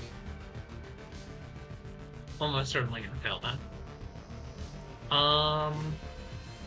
So there wouldn't be like a loss of communication between Refine and SB. No, I mean this is all happening in the space of like seconds. Okay. Then SB will just move kind of near James and then fire at the thing. Skittering across the floor next to James. Alright, line up your shot. 18 against EAC, that will hit. This thing staggers back. It looks pretty fucking bad right now.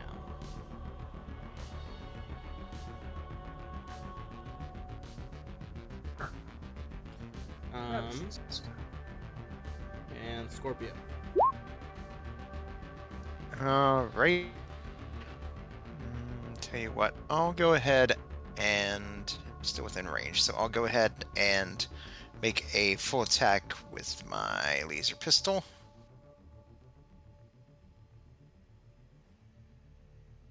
Hell yeah. With two quick Two bursts. 19s. The top one goes down in a welter of like sprayed bark and flower petals into the hallway. Alright, did full attack, so I'll go ahead and trigger my nimble fusillade. Hell yeah. And then I'll just go 5, 10, 15 here. And that'll do for me. Alright. Gonna have some doors hissing open here.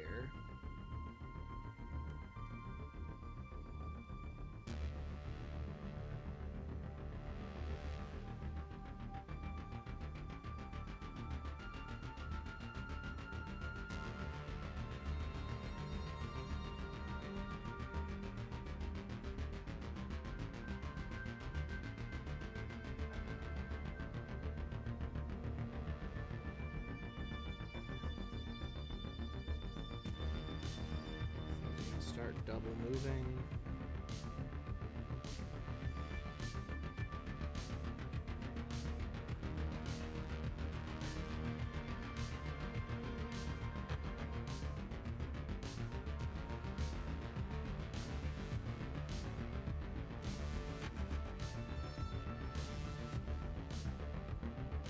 Alright, so none of them are going to be able to get an attack in yet. However, let's do some measurement from our plant creatures.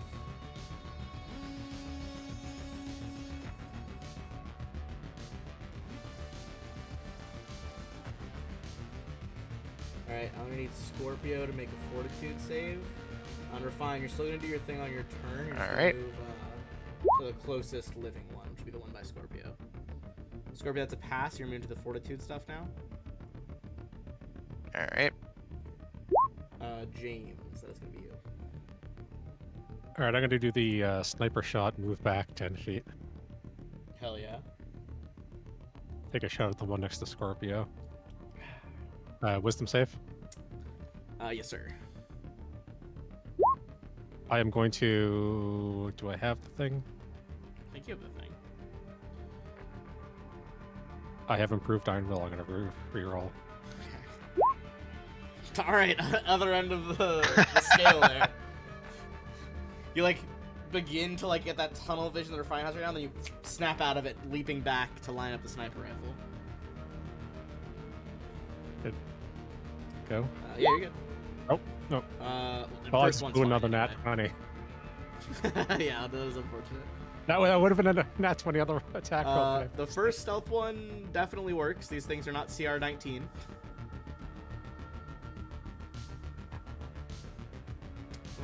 And this is on the nearest one, right? Yeah. 14 against flat-footed is just barely gonna do it, yeah. Looks again almost bloodied from that shot. I actually think that is exactly bloodied from that shot. Refine. You're gonna move to the nearest living one, which would be this one. Yeah. You do get a will save at the end of your turn to snap out of it again. Okay. I think it's just at the... Let me read the phrasing on this. You might actually have gotten at the beginning, but that was a weird interaction where it's got you before the fight actually began.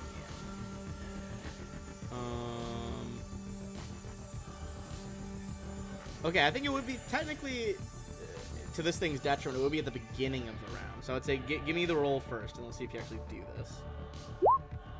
Okay, well, you can't change the past apparently. You do walk up to it. Very bad will saves. These are the most beautiful purple flowers Refine has ever seen. Yeah. Shaw. For sure. Will Shaw's save gonna and stay then put. make your, Yeah. make your turn. Come on, Shaw. Oh boy. This is gonna be just shy. You're gonna have to Um, double move or move however you can get as close as possible to this one. And I can't attack if I do that. Correct. It does specify you have to use both like actions to do it.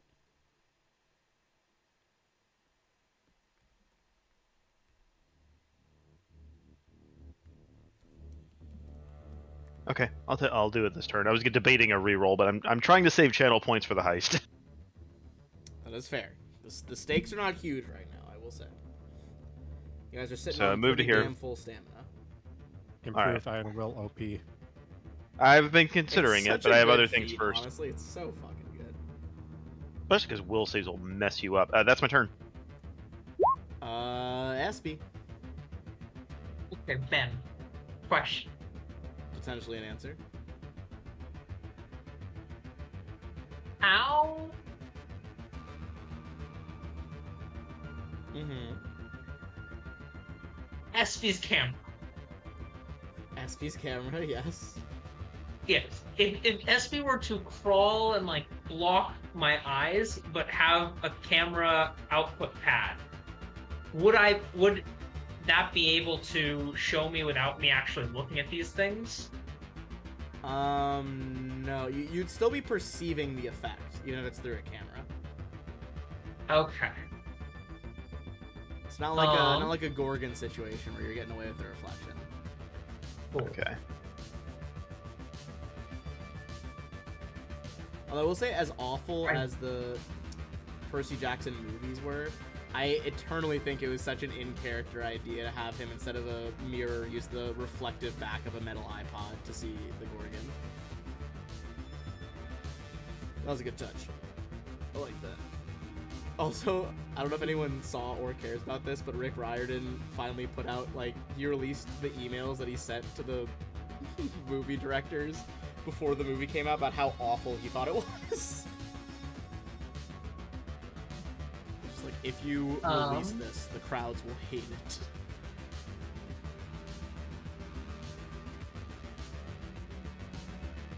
In that case, let's see. Alright. Espy is going to take a shot and then just try and block Refine's sight of the thing complete. Shots. Okay. Just jump on Refine's face. Yeah, that's correct.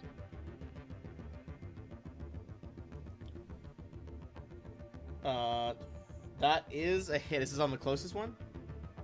Yeah. Okay. Starting to look And pretty then rough, just- below bloody now. Yeah. Right on top of Refine as best as possible. Sure. Alright. Scorpio. All right.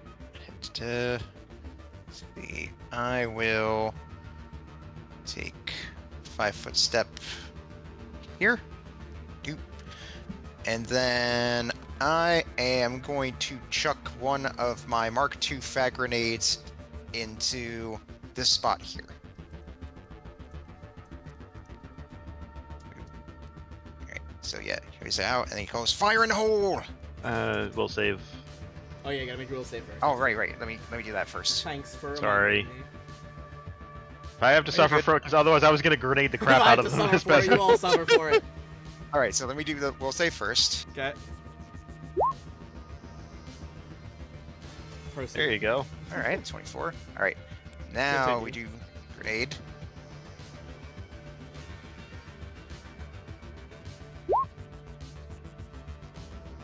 Okay, that does. Where is it landing? Right there. This spot here. I think that would still get everybody, wouldn't it? Like get you guys. Yeah. Hmm. It would need to be a Alright, little further back. then... Alright. It would need to be like here to not get you guys. Like right Alright, on the yeah. back end. That actually works better then, yeah. So chuck it that spot. Alright. So that was a Mark II. What's your dex? Let me double check real quick. Isn't throwing strength? 16 for a +3. The DC. But my dex. strength is also 16 for +3. Okay. Yeah. So +3, yeah, both my strength and dex are 16 for +3. So basically, it's DC 14. All right. I don't think these things are particularly dexy, as it were. So, let me double check their exact bonus. It's okay.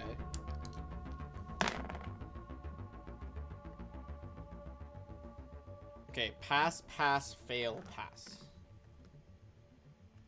So, from left to right takes 3 damage, 3 damage, 6 damage, 3 damage. That is what it is. All right, that's all for me. Alright. These creatures, which I don't think anyone's actually rolled like a natural science to figure out what the fuck these things are, but the Vrachnia.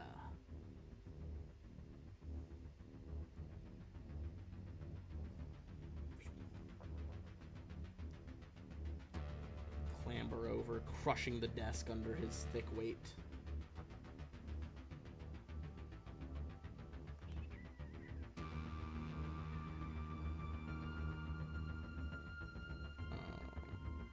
The other doors are gonna hiss open.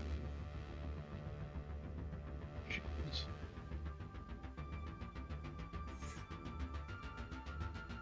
Alright, so the ones that actually get attacks are the one that was already there, and the one that just rocked up. So we're gonna do the one that just rocked up, single attack on you, Shaw.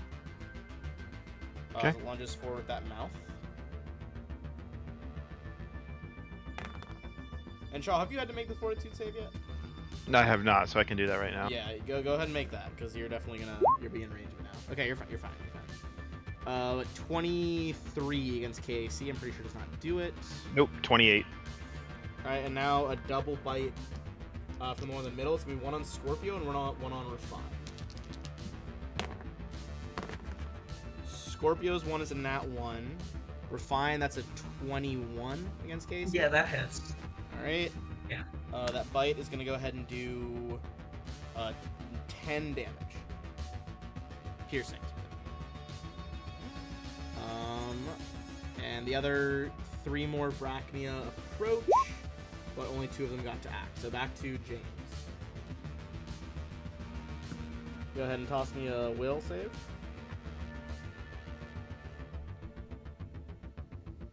Yep. There are all the meme. I just got all the meme dump. Do you want to reroll it or not? Yeah. Yeah, I'm rolling. God damn it. I'll say 14 is exactly it. Shaw failed it by 1 the other time, but 13. Oh, then you need to reroll it. Yeah, but he has to reroll it before I tell him whether it's a fail or not. Oh, gotcha. Sometimes my mouth is a little too quick, and I tell James. All right, guys, it's if you roll 14, you're good. Yeah. All Now right. we know the exact value. It is indeed a 14.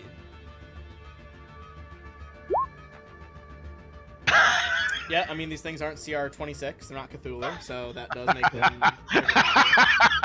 I don't even know that Cthulhu is that highest DC. I don't even know Cthulhu's in Starfinder. No, in Pathfinder. Can I beat Cthulhu with that, or? Hold on. I'll check Pathfinder. I don't think he's in Starfinder, hilariously, even though he's a great old one. Pathfinder Cthulhu is... Okay, Pathfinder Cthulhu is admittedly CR 30, so that would have been 4 Cthulhu shy. is not flat-footed. But there are certainly many minor demon princelings that would have flat-footed. And some of the demon lords. I'm pretty sure, which are basically like the demon gods.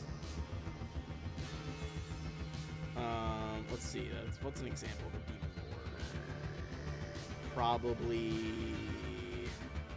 What's the slime one? Yeah! Yeah, CR24. So that would have flat-footed a demon lord, presuming they're still the same CR in this future world. Which one was that on? The middle one? Is that the one I first hit? Yeah, that's the only one that's in it right now is the middle one. All right, I'll hit it. The middle one. Just core it end to end, burn straight through it. That one's done.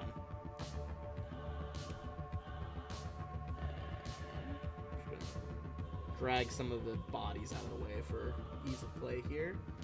Refine. Looking for that DC 14 we know now. All right. Have And you made the fortitude just save to be yet, clear, Ryan? I have not. Okay, give me a 40. You're close enough now. It's basically it's a visual effect, and then it's like a scent effect from the flowers. Okay, well. Don't bother rolling the other one because you are paralyzed. Oh, jeez. Okay. God damn it. That one, for okay. reference, is DC 13. Oh, no. Can we guys each have Refi- failed one of these saves by 1? Refine has just been having a bad time of it the last few days. Yeah. SP's on top of Refine. I want to point out, Refine still never got back to full health after the incident with Aberrant, because I fit SP. Oh, yeah. I forgot about that. It's also somebody that, like, Refine's like, oh, yes, SP's covering my eyes. I can't possibly be enchanted. Oh, I smelled the pollen. I'm paralyzed. Yeah. Oh Oh, my god. come on. I did not huh. foresee this being so difficult. I mean, my dice have turned on me as per usual. You did have some pretty big nat 20. I did. I did. I'm I not just did gonna. terrible saves. Yeah, I mean, my saves are okay, but I'm just rolling badly. Yeah, I mean, that's my turn. Sorry, I'm getting distracted by these memes that Ben keeps sending. He sent me one that's just a screenshot of Discord chat, and it's got the like gun emoji and a wild like cowboy smiley face emojis. Your insecurities, put them all in the bag. Please, no, it's all I have left. A+. All right, so Shaw is. I mean, I'm You're already in close. La La Land right now. SB. At least SP Yeah, is not having to worry about these saves. that is true. She both is not enchantable from this exact effect and has no scent glands to no smelling olfactory system. Olfactory. She will That's a hard word. move here and shoot at the one next to Shaw. I think my heater just kicked on because it's so fucking hot in this room right now. With the lights on me. That will hit. Which one was that on? The one next to Shaw. I think that will provoke an attack of opportunity if you do a. That's fine. Okay. The two next to you will try to punch SP. Okay.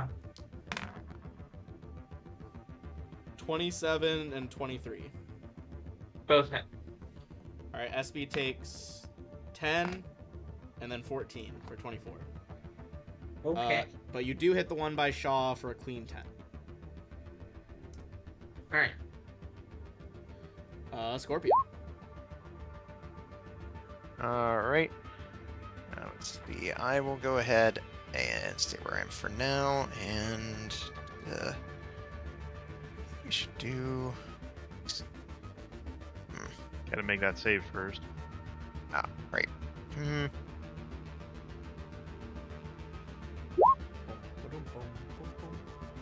Nah.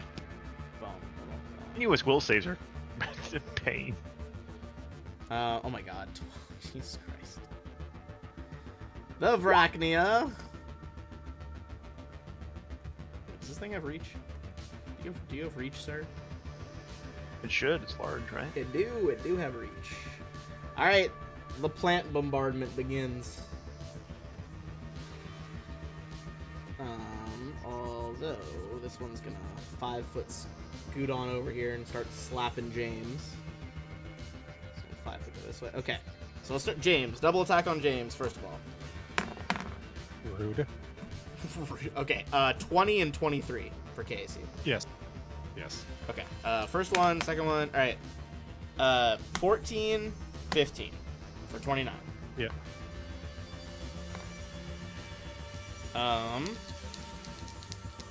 Chew on Refine. Yeah. Nat 1 and 16, Casey? 16 hits Casey. Oh my goodness. Squishy. 11 damage. Alright, the one that just sprinted in the middle is going to do one attack on SB. It's going to be a crit. Oh, no. 28 damage on SB. 28 damage on SP or 28 to hit? 28 damage. Okay. It was a nat 20 to hit. Alright. Got it. And then Shaw, one on you, one on Scorpio. Shaw, Scorpio. Scorpio's is another nat 1. Shaw, 27? Miss. Alright, that's all of them. James? Yeah, I'm gonna snipe Scoot. Oh, Over will here. save? Oh, for fuck's sake. Did it pop up? Yeah, it's a nat 1. I will be using a resolve point. I figured, yeah. Even if, We'll be getting even if you didn't know what the long value list. was, you would have done it on that one. Okay, you're fine. Continue. The 2 bottom ones are injured right now, so take your pick. Or bottom one is the I'll most take injured. this one. All right, trick attack I goes just off. say, Scorpio, Shaw, shield me. Shield me from the wrath.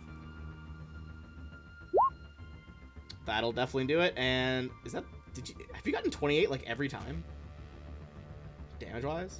I think I got a 29 on the last one. Oh, okay, but maybe I'm 28 on just- the first one. Confusing it. But yeah, that one punches a massive hole, like basically burns off one of the mouths. This one is barely alive at this point. Refine. Okay, it's still alive.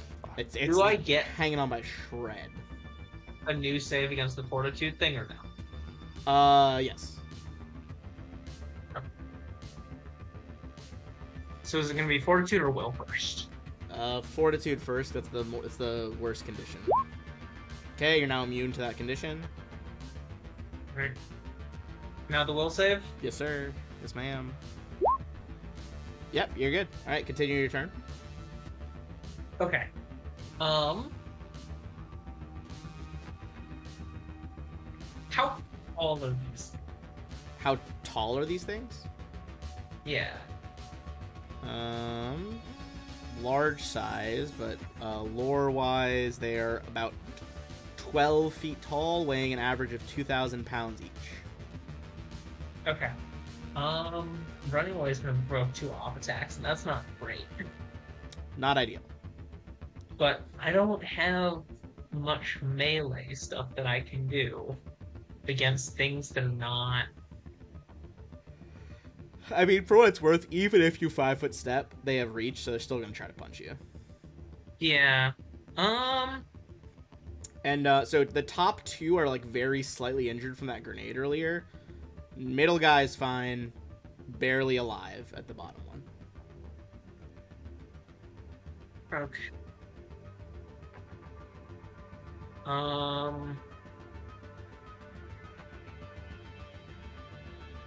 What I'm gonna do is I'm going to use my move action to use Miracle Worker on my armor, which does not help much, but it does a little bit.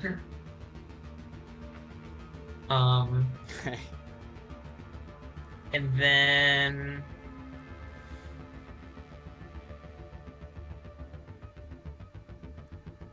do I have anything to do with my action will not get me kills? You burned my house to the ground! As one of those memes had audio, so it's probably gonna play through the fucking screen for a second. Oh, let's see. Huh?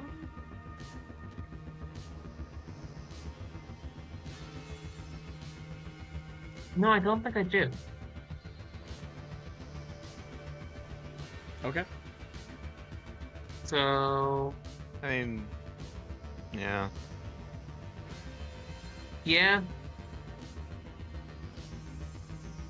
That'll be it. Alright. Shaw, Come on, dice. I believe in you. You're good. There we go. Continue. All right, I'm going to move. I'm kind of duck around, so seeing Refine's in a bit of a pickle here. I'm going to duck around. What's the button to draw path? So that when you let go, you move there? You Mm-hmm. Q. But remember, don't hold Q. tap it once and then tap it when you want to make turns. Alright, heck with it. It's not showing up, and I don't want to cause a mess again. Basically, I'm going to move down below Scorpio and then up to get to the left to refine. You see, I'm going back and around. Yes. Okay, so I'll take an attack from the first two. That's fine. All right. So yeah, going down, ducking down below Scorpio, and then up over by refine. 26, 20. Miss. Their teeth kind of like scratch off your armor. All right, and as I go, I'm going to drop the agitator and grab the Storm Dashko. All right. Crackles into life. All right, and then go for the one next to refine. So All right. just one swing.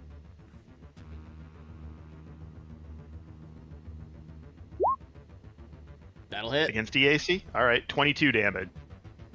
Close to blooding it with one strike as you run in and like lop off one of the lower legs as just like sap sprays out. All right, hopefully that gets its attention. That's my turn. All right, SB.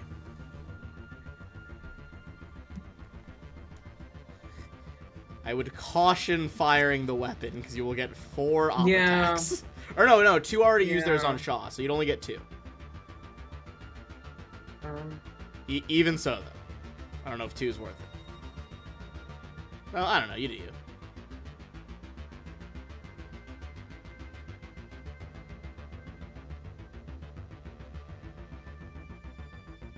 Yeah, I think SB's just gonna chill. Just act as kind of a damage soak for a bit. Okay. As possible. Scorpio. Resist the Alright. flowers. Resist them harder than that. You do have to move closer, I think, right? Yeah, so you would actually move to there so it can't advance more. That actually might be good, because it blocks off the way to James. Okay, 2 on Shaw, 2 on Refine, 2 on SB, 2 on Scorpio. Let's keep it simple. 2 on everybody. Everybody gets 2. Alright, Shaw. 28 and 22. 28 hits. 28 hits. Alright, the 28 is going to go ahead and do 14 piercing. Okie dokie. Alright, the 2 on Refine. Refine, that's going to be 28, excuse me, and 16. Against KAC? Yeah. Okay, the 16 is gonna miss, but the 28 hits. Alright, for the 28, that's going to be 15 damage. Okay. SB, Oh, goodness. 21 and 17. 21 hits, 17 misses. SB takes a cool 13. And Scorpio, last but not least. Another nat 1 on Scorpio, what the fuck? But the other one is 24 against KAC? That just meets my KAC. Oh, threw that dice on the floor. For 10 damage. Over to James. I don't know why I said it like that, James. I apologize. It was deeply unnecessary. Will save. Yes, but we'll still count that as a, okay. James is like, fuck these. I gotta get these flowers. on my attack rolls. Which ones are looking rough? Sorry, one sec. I was eating my snacks. I think I messed up the one I have next to me pretty badly. This one's lowest. One by Shaw is also below half.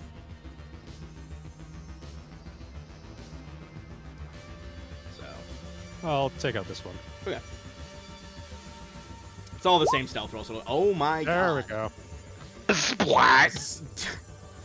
Just like you hit whatever dry patch of wood was left in this thing's body, and it just erupts in a pillar of flame. It is just extremely dead.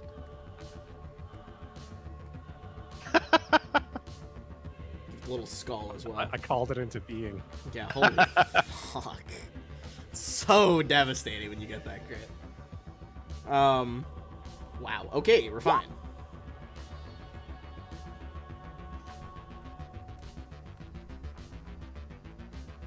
Okay. Bite one of them. Eat your vegetables. You're rotting. You androids mouthy eat? vegetables. Androids eat. They have to. All right. They must consume. Now, if Refine was an SRO.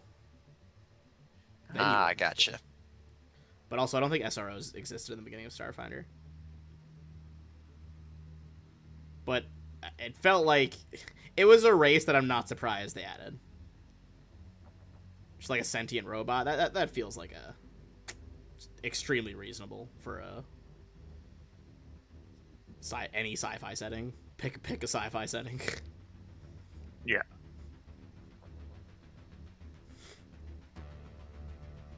I think actually this might be the best bet.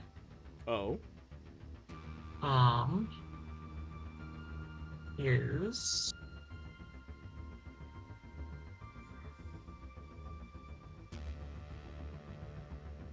going with, yeah, just total defense. Total defense. Alright. You hunker down as the plant monsters thrive around you and toss it over to Shaw. Alright. Alright. You good? Continue.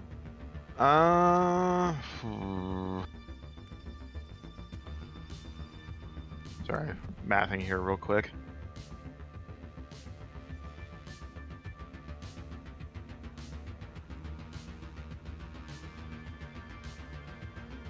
No.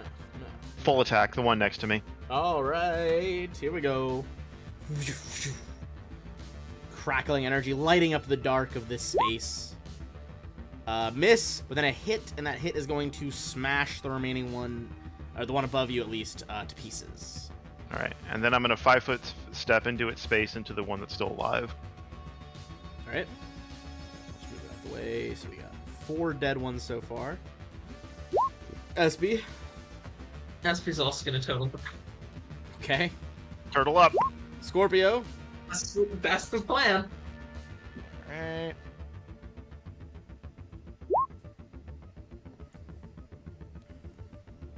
That'll do. Alright. Seeing here, I'll go ahead and grab the Magistrate Longsword in my left hand, and I'll go ahead and make single attack slash at the one right in front of me here. Wrong thing. You're good. There we go. Do over. Did it roll? There we go. So 15 against Casey. That will just barely miss against Casey. As the blade kind of tries to saw through the outer bark, but it's a bit too mushy. It doesn't give the right resistance to make the saw work properly. Alright, that's all for me. Alright, 2 on Shaw, 2 on Scorpio, as they try to bite away. Not even close on Shaw. That's definitely a miss. Scorpio 24, Casey? Is that 24 just hits?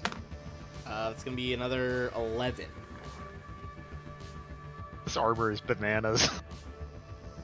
Yeah, really, you're just soaking up fucking hits, dude. James.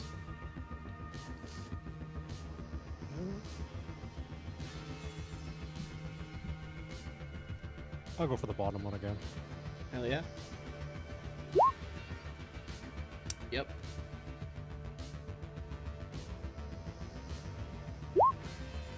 Another hit for clean 22. Not quite bloody, but almost getting there. It's just every so often, James, these pinpoint shots lighting up the darkness as they find their targets. Refine. Just turtling? Or what? Yeah, just certainly. Alright, Shaw. Alright. You can start 5-foot next... stepping back. Like, if you do 1 5-foot step each turn, eventually you get out of their reach. Yeah, but I have to. If I actually move, I probably have to look. I can just keep my eyes closed from total defense and not have to deal with the will saves. Alright, fair enough. All right. Next verse, same as. Will save.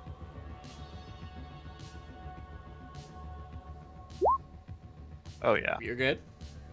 Next verse, same as the first. Full attack. Slice, slice, slice. Another 9, but Same thing as next before, one hit. missing a hit. Another 19 damage. All right. That's my turn. Weirdly, that brought these two to the exact same value. Bizarrely. SB, turtling or no? Yeah. Scorpio! Alright, we'll save. Ah, One just shot. shy. Super close. Alright, the Vrachnia really want to get something in their tummy, in their stomach. I say tummy a lot at school. I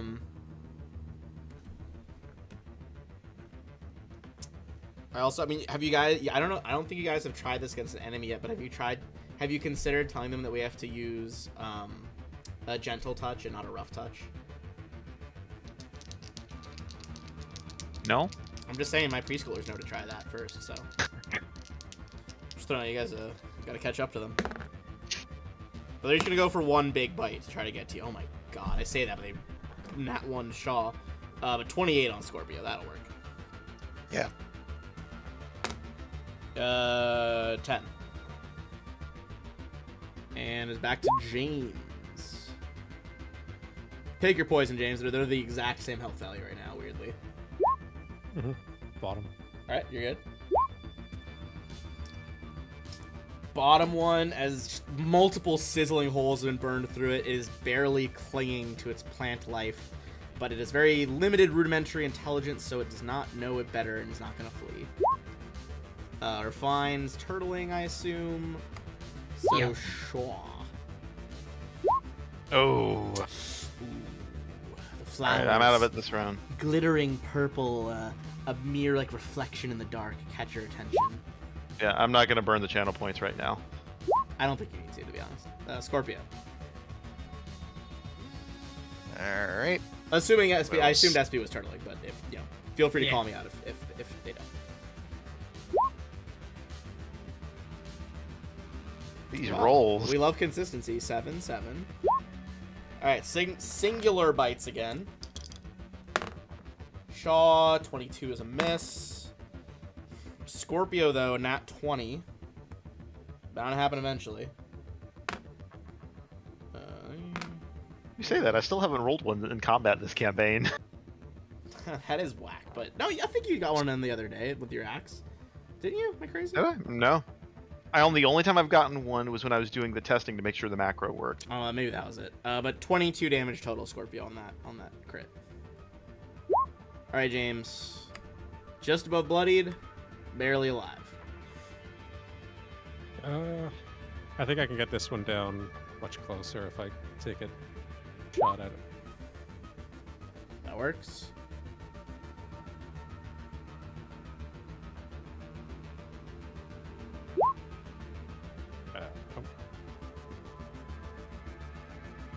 Oh. 12, even with flat-footed, is not quite enough there.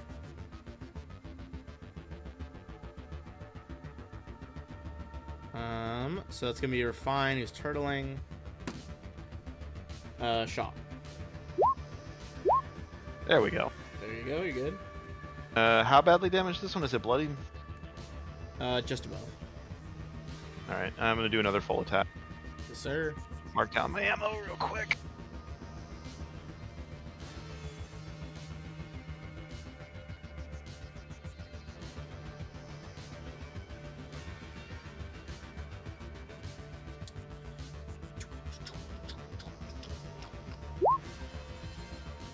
Hopefully that'll kill it. Both hit with a kind of forehand, backhand slice, carving a huge gouge down the middle. That will take out that one at the top. Alright, and then again, 5-foot step to keep the other one from advancing further. Alright. SB turtling, I assume, and then Scorpio. No, Oh. SB will attack. Oh, okay. SB will walk over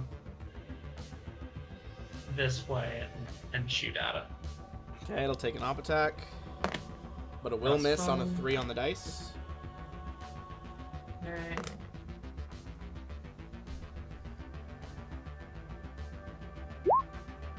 And with one last crackling burst in the dark, the final Vreknia goes down.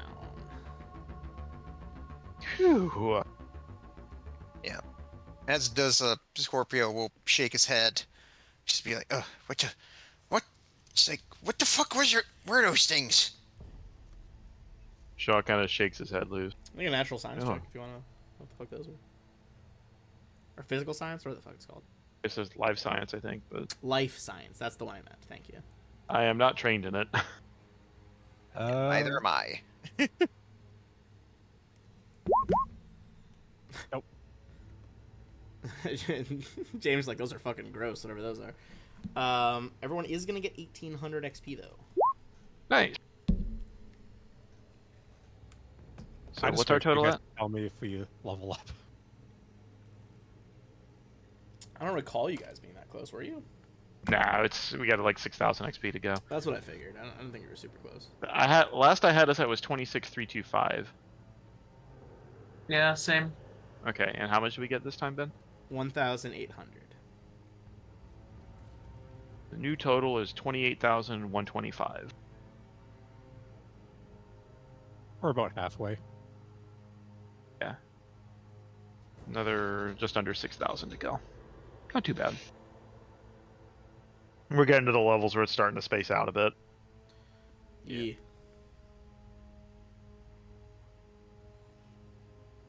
Alright, excellent. I'm just gonna reveal the rest of the ship for aesthetics, because there are no more monsters in it, but I will reveal the ship nonetheless. Alright.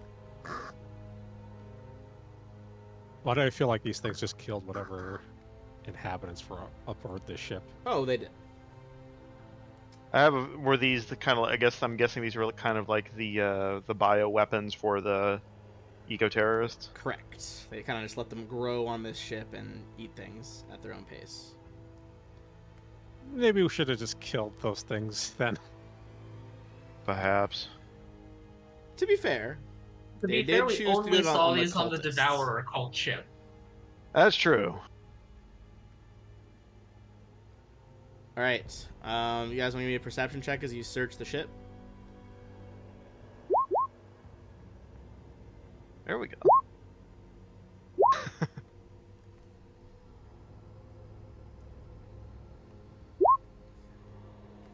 I love that the ghosts' 2 career skills are both really important. Stealth and perception. Hell yeah. Oh my god.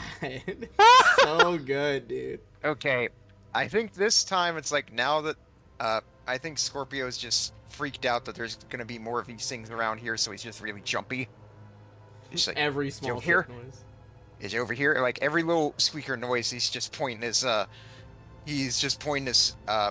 new sword at it. It's like under there, over here. We're gonna, whenever you get enough money, we're replacing your eyes. replacing. No, your I told you, eyes. I'm not getting him. I'm not getting cybernetics. That is true. you He doesn't saw- like cybernetics. It's like anytime anyone brings that up, he's like, "Look, you met my sister, right? You were there. You saw what she was like." I mean, she has eyes that work. She has eyes that work. All right. So Which first I thing you can't- find is presumably something that helped them in their cult activities. You do find a rather large stash of 20 doses of rapture dust, which is a kind of drug. Ooh. It can be ingested or inhaled and induces hallucinations. Mechanically, it also gives you +2 against fear effects and being sickened or nauseated. However, due to thinking that all things are speaking from your god, you take a penalty to sense motive checks. And you can get addicted. Important subnote. I mean, most of the drugs in this game you can get addicted to. Looks like at least I'll one take of... a mouthful. You want to take some? Yeah. Okay. You like pick up like one of the, it's like little packets of red powder and like. How much are they worth? 200 each. But they're not treasure items. I don't think drugs count as treasure items, so 20 each technically is what you'd sell them for. Fair. Give me a fortitude save. Here's where I rolled the net one. A 2. Okay, so here's the good news. For the next hour, you have a +2 against save effects for fear and being sickened or nauseated, and a -2 penalty to sense motive checks for an hour. The bad news is you are addicted to rapture dust. Which means I have to go remember what the fuck addiction rules are like in Starfinder as opposed to Pathfinder. I'm gonna just grab the other 19 and give them to Espy for safekeeping. I mean, do you want me to go through withdrawal, or do you want me to be useful until we can get back to civilization? It is. I will tell you this. Basically, the way this addiction works is you're gonna have to make a once per day save. When not using the drug. If you keep using the drug, you can keep using it. You're just gonna stay addicted. But if you can make the save 3 days in a row, you'll kick the addiction. Whenever they're not looking, I'll try to lift all the drugs from Espy. Give you a sleight of hand.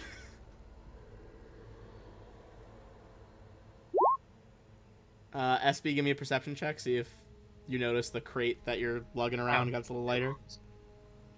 I replace it with rocks. With rocks, okay. Still a perception check, I would say, but that's hilarious. It is. Espy and Refine, comfortable in the knowledge that they are carting away 19 doses of rapture dust, although they know that those 19 doses are firmly in James's backpack. I'll just add this to my sheet. Oh boy. This won't come back to bite us at all. Look, when you grow up on Absolute Station, you either, get addicted to rapture dust or you don't. It's a binary choice. I mean, life on a station like that is okay, what do you do for fun on that station? Or what can you do? So much! What do you mean? It's like the center of culture of the galaxy. There's entertainment galore. I mean, there's also probably drugs galore, to be fair, but... Yeah, a little bit of everything there. Both licit and illicit. What else do we find as far as loot goes? The next thing you find is a set of planar rune plates. I will copy those. They are the same alignment as the Devour, so Chaotic Evil. When you wear them, there are several effects. If a creature with an alignment component opposite any of the plane's alignment, so either, lawful or good in some capacity, it doesn't have to be lawful good. The plates will immediately alert you to their subtype. If your attack hits, as a reaction, you can force the creature to re-roll... Or sorry, if their attack hits, as a reaction, force the creature to re-roll the attack and use the worst result. If you fail a saving throw against any affected creature, as a reaction, you can re-roll the saving throw and take the better result. Once you benefit from a given set of planar rune plates, you cannot benefit for 24 hours. The downside of this, obviously, is for the Cult of the Devourer. So this would be if someone who is any kind of lawful or any kind of good struck you.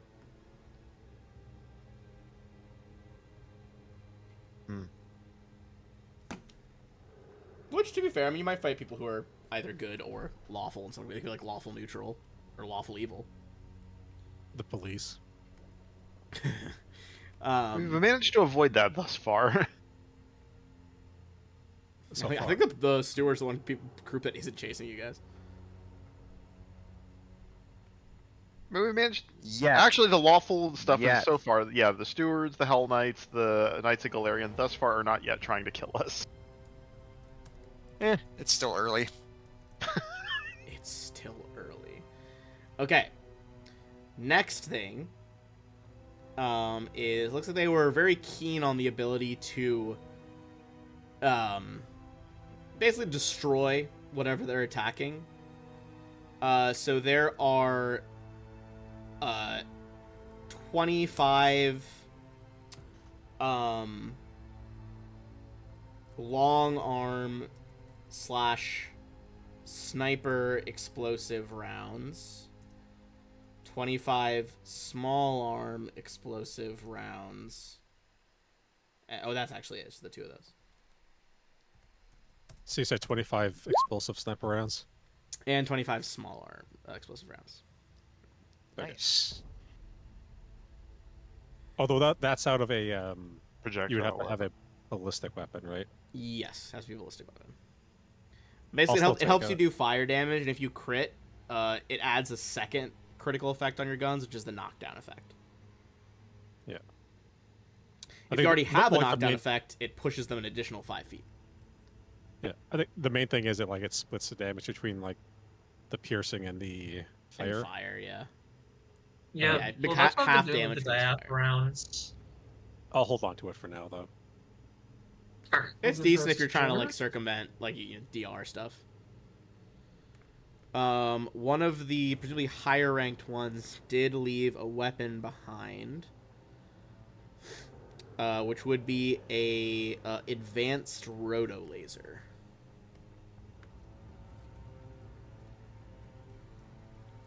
Heavy weapon, 2d8 fire.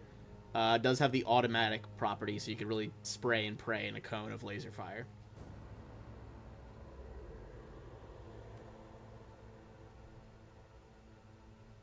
And last but not least, 2,300 credits.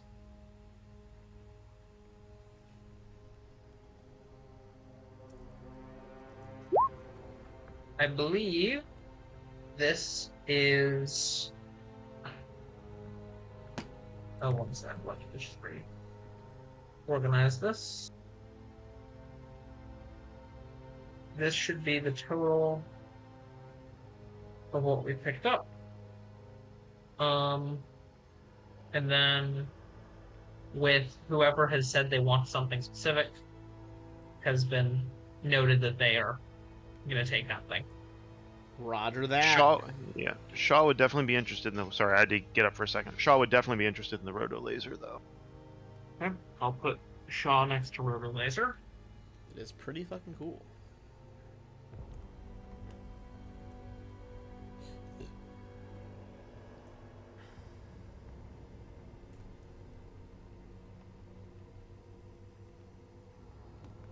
Also, sorry for the mix of names. I didn't remember the names for ship 2, 3, or 4. So we have the names for 5 and 1 in the bio lab. Okay. Do you want the names? I can give you the names. Yeah, that would be great. Alright, number 1 is Eridan's Folly. Got that one. I just need 2, 3, and 4. Oh, Brass Eagle is number 2. Stevedore 1 is number 3. And number 4 is the War Razor.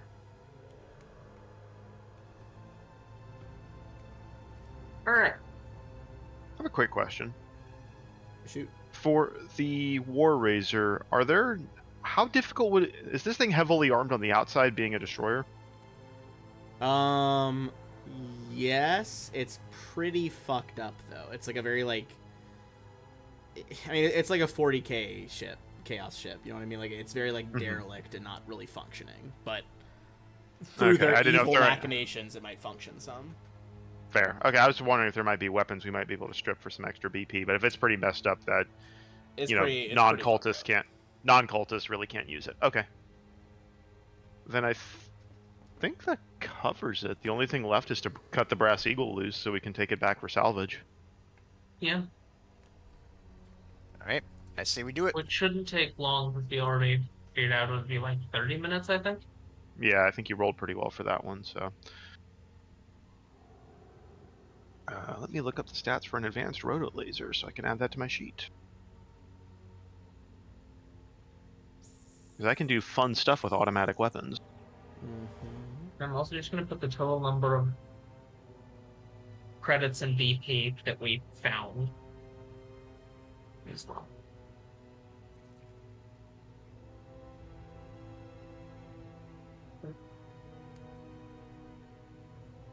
There are no set rules for scrapping ships, but I'm basically gonna give you a BP percentage, I think. 6 BP. Okay, that's cool. Yeah, I figured that if we could get at least a set percentage of it, and then obviously we kick some of that over to our boss for the hiring fee and stuff. But It's certainly a mechanic I don't think they really wanted to encourage in the game. as so people wouldn't go pirate and just steal everybody's shit. Yeah.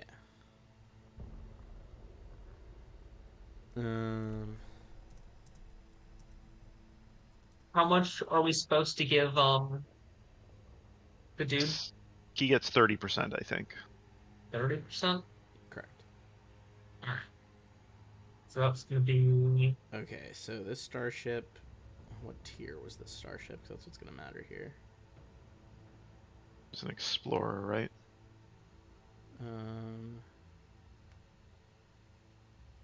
Doesn't actually say. It was one of the diaspora ships.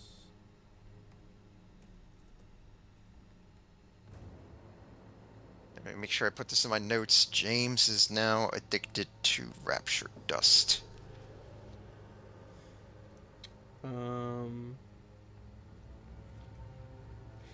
Okay, so effectively,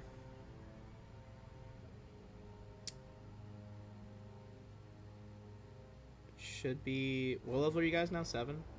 Mm-hmm. So it should be 3 below you. So it's tier 4. alright. Can someone check my map on the totals? Go ahead. I'm just doing percentages over here.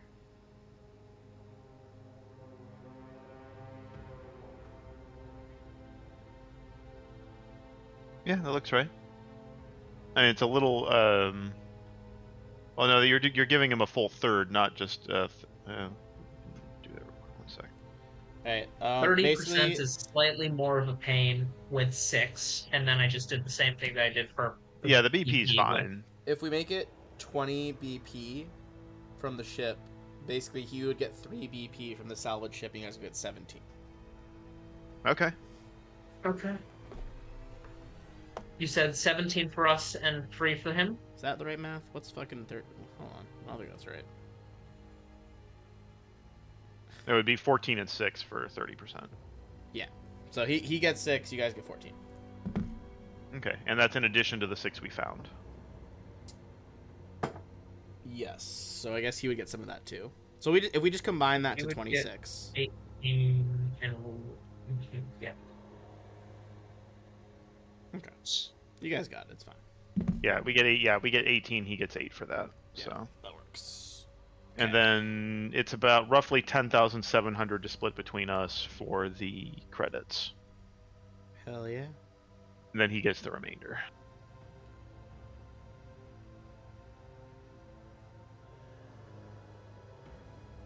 Sorry, I just got back. How much do I add to my sheet? So 10,700 divided by 5. We each get 2,140 credits. 2,140.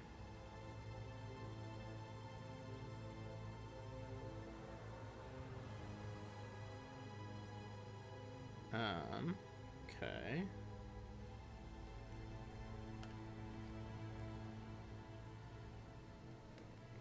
Yeah, you guys could drop that off with Scarlet Gniz very easily. If you want to give me a D6 divided by 2 roll to get back to Absalom. Oh, sure. I thought it was only like a half-day drive. Actually, sorry, yeah. You guys are extremely close. It's just a half-day drive. You're good. So that'll bring us to an even 82. So is there like a drug you can take that gets rid of addiction? Because I feel like that's something that exists in the future. Alleviate. I think the alleviate addiction spell is still a thing. It isn't Pathfinder, maybe not Starfinder. Google keeps giving me like, here's the drug helpline. I'm like, no. Fantasy drugs. The cops show up at your house tomorrow. I'm like, hey, are you okay? You've been Googling stuff called Rapture Dust. It's like, I know, fuck. There's like a big cork board in the police office. It's like you're Your picture's in the middle. New truck, angel dust. It just all it just links to all my insane Google searches for all these games that I run. Just People damn. always sending you like $20 every week. Yeah, he's like, he keeps getting money, and he was googling what happens if you put a nuke under the Arctic ice caps. But then he googled the price of velvet per square foot. What's he doing? These are all example questions I've had to answer for parties. By the way, that wasn't even a made-up example. You can use remove affliction, so you could buy a spell gem of remove affliction pretty easily, or a spell ampule. Yeah. Spell ampules are cheaper because you can just jab yourself with it as opposed to a full spell gem. Yeah. That does, with what we got here, that does give me enough money. I can go ahead. I'll be able to purchase a silencer for our upcoming mission.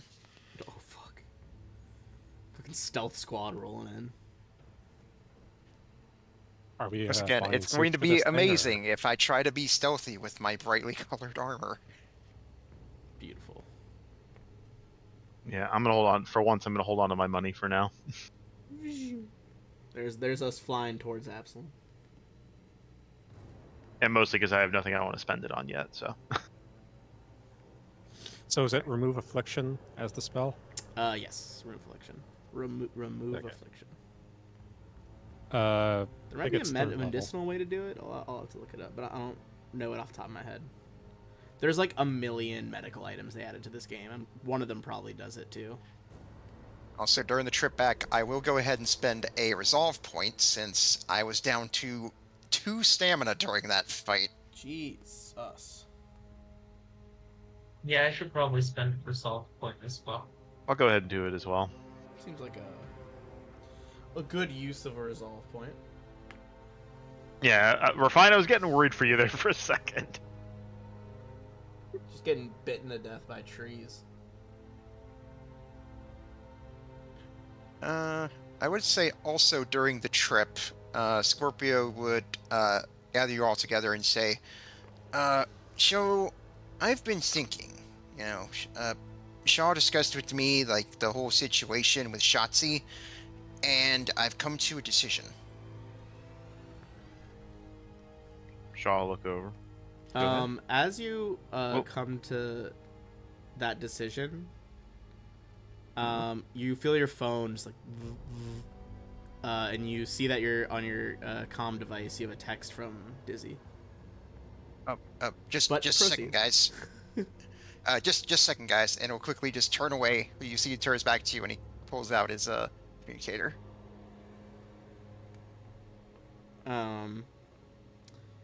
You see, it's like no really emojis like usually. This is like, saw an ad for a singer at Absalom. Looks like the one you knew. And that's it. Just like no smiley faces or emojis or anything, just that. He thinks about it for a moment, and then texts back, would you like to go see her together? Ooh. You see like the dots pop up like he's typing, like they're typing, goes away, comes back. And then Dizzy's just like, next time we're both at Absalom, sure. Alright. James is going to walk over to Scorpio, just put a hand on his shoulder and just say, if you chase 2 rabbits, you will lose them both. Again, who never takes off his full reflective face visor.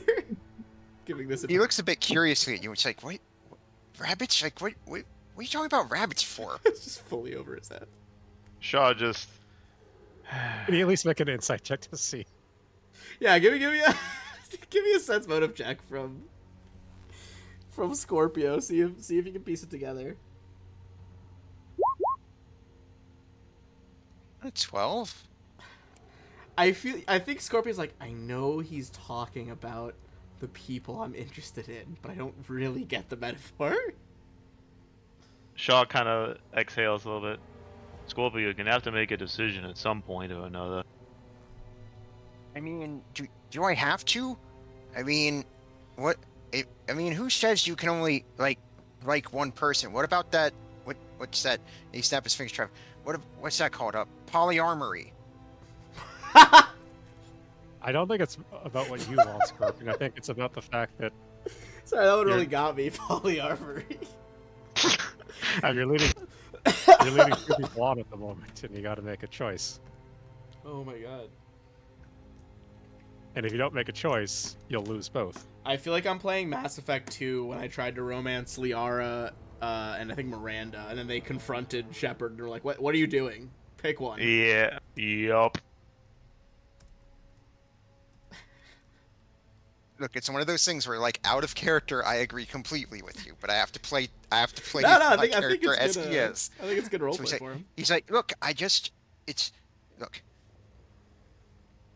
Shaw, you know this, right? They teach us in training that what causes 90% of mission failure? Breakdown in communication, right? So I think if I get the three of us together, we can just talk this out. You may want to do the meetings separate. I don't know. We Shaw got, would kind of lead. maybe some nat 20s. We'll get to polyarmory. This, Jesus. Back to back to back, nat 20s. Every interaction, like, I can't believe you brought Dizzy to see. And it's like, but I mean, you guys had fun. Like, oh yeah, we did have fun. All right, so he'll Yeah, so text back to him and say, heading back to Absalom now. If you can, let me know if you can meet up. Let's see. I have the relative positions of my NPCs in the galaxy. Hold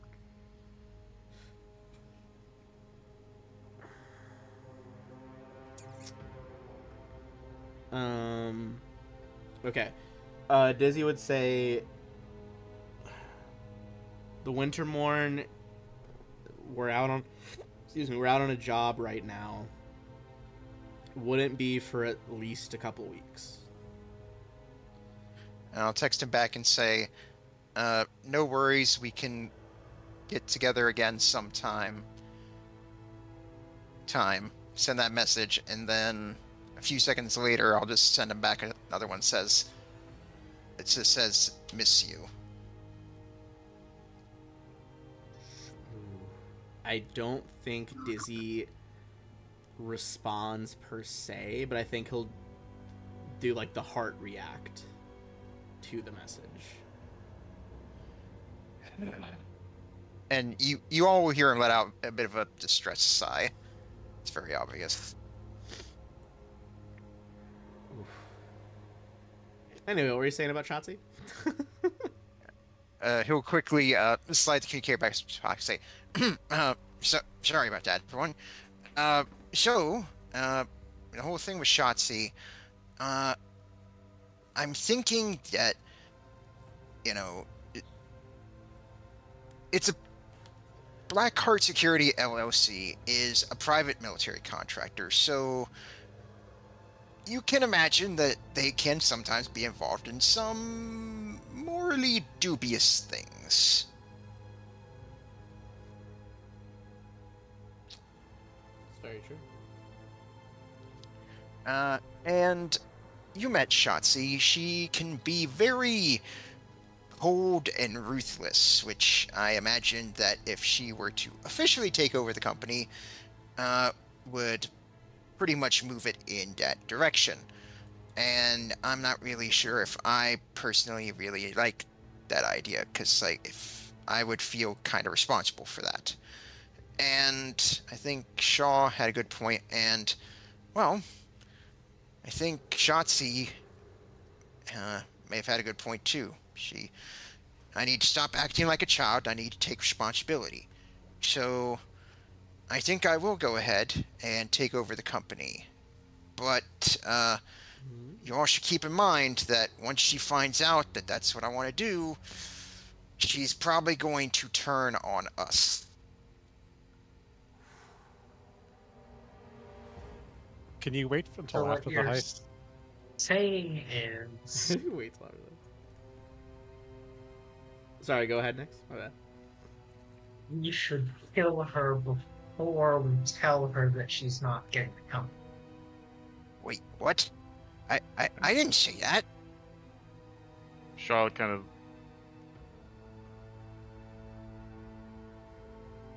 go on.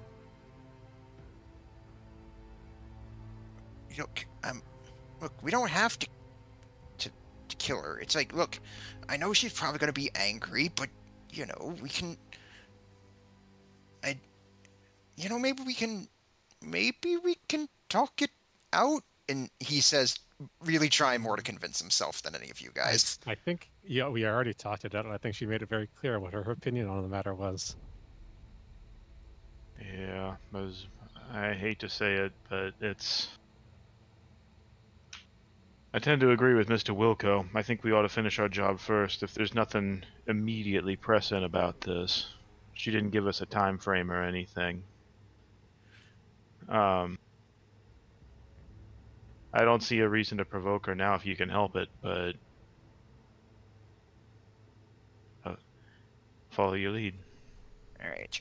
I am going to, but I definitely think it's best we keep this on the down low from her. We don't mention anything about it to her until we absolutely have to. I'd agree with that. I mean, it's not. I mean, I wouldn't be saying anything, so that's not technically lying, right? If there's no urgent reason to bring it up, I think that's wise. But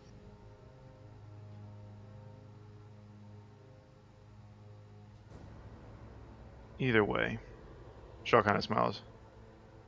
And you'll see Scorpio looking very, looking frustrated, and he'll just sort of like put his head in his hands and just be like, why do all my relationships have to be so fucking complicated? Shaw smiles at that one. I hate to say it, it doesn't get any less complicated the further you go. It's just, you're a people person, and unfortunately that means relationships get complicated.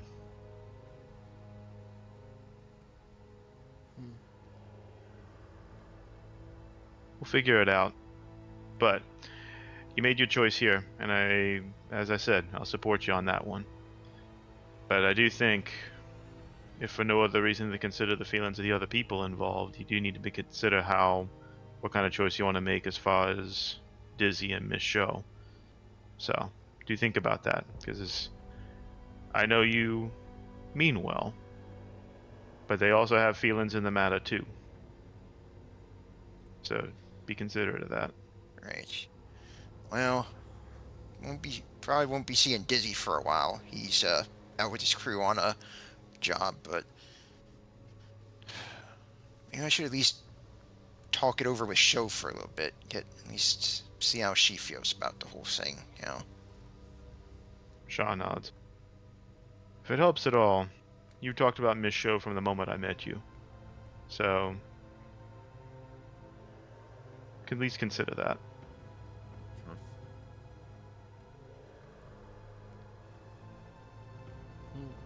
Fair point.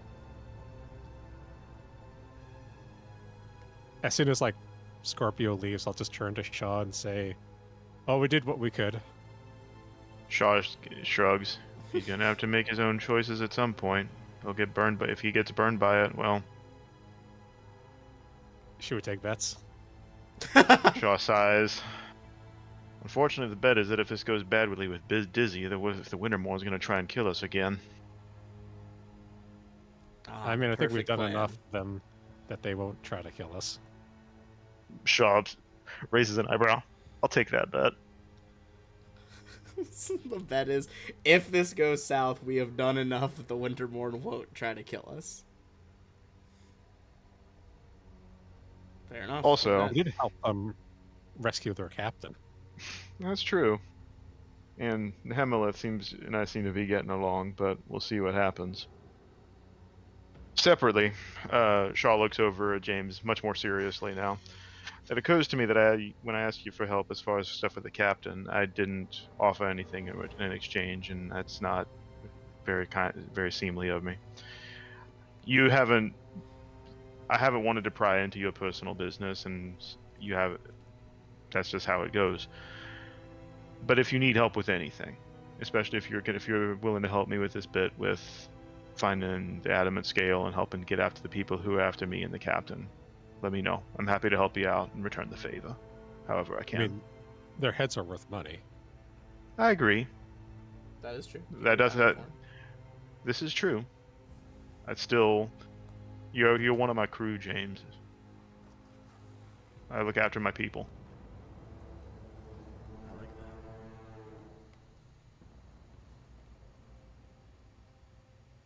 So, if you need help, if you need a favor, you know I'm there. Yep.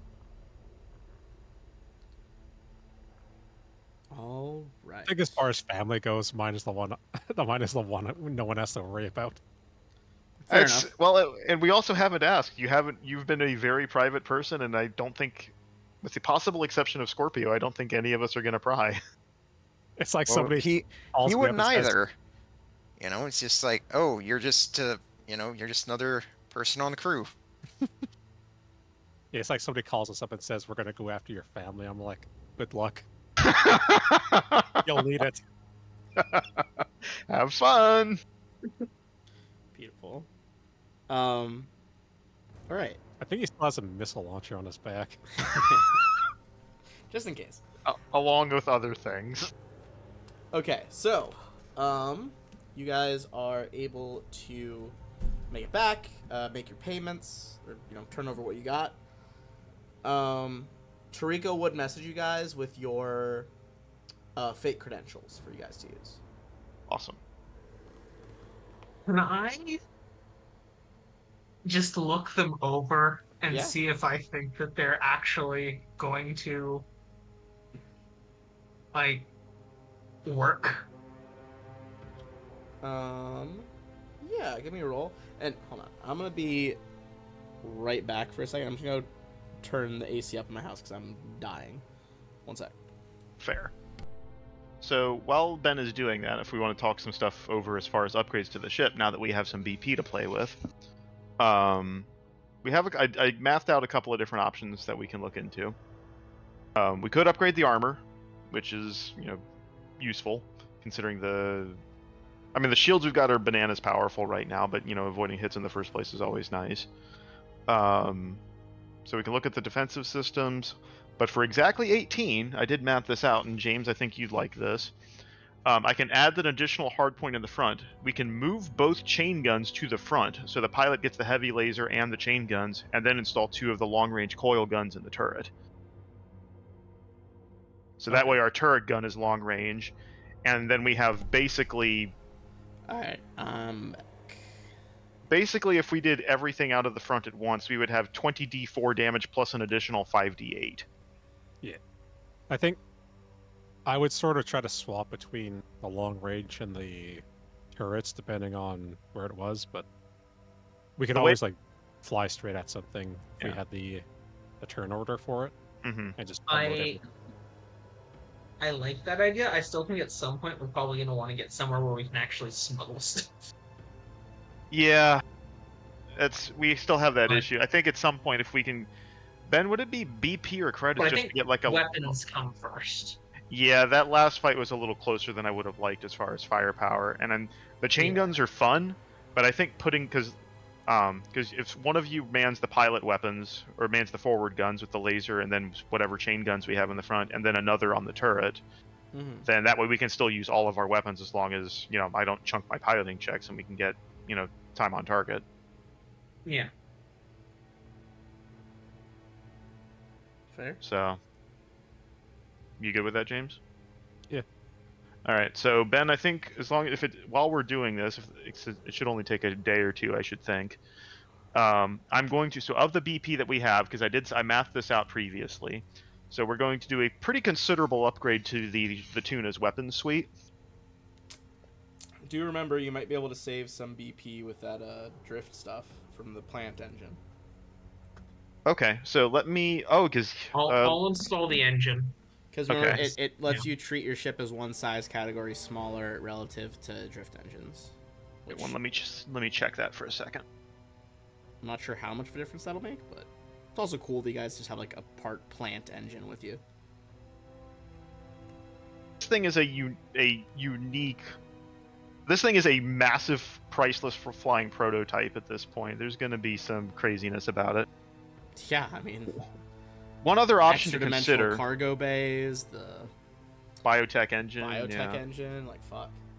One other thing we could consider, this may not be an immediate thing, but maybe something to consider after the heist, and is be especially helpful if we want to eventually upgrade the hull size. We could install a virtual intelligence on as an additional crew, basically to act as an additional crew member. So we could have somebody on the science console for that. Makes sense. And they would also act as a 6th crew member, so that way, theoretically, we would have enough people to, if we wanted to make it a large-size ship.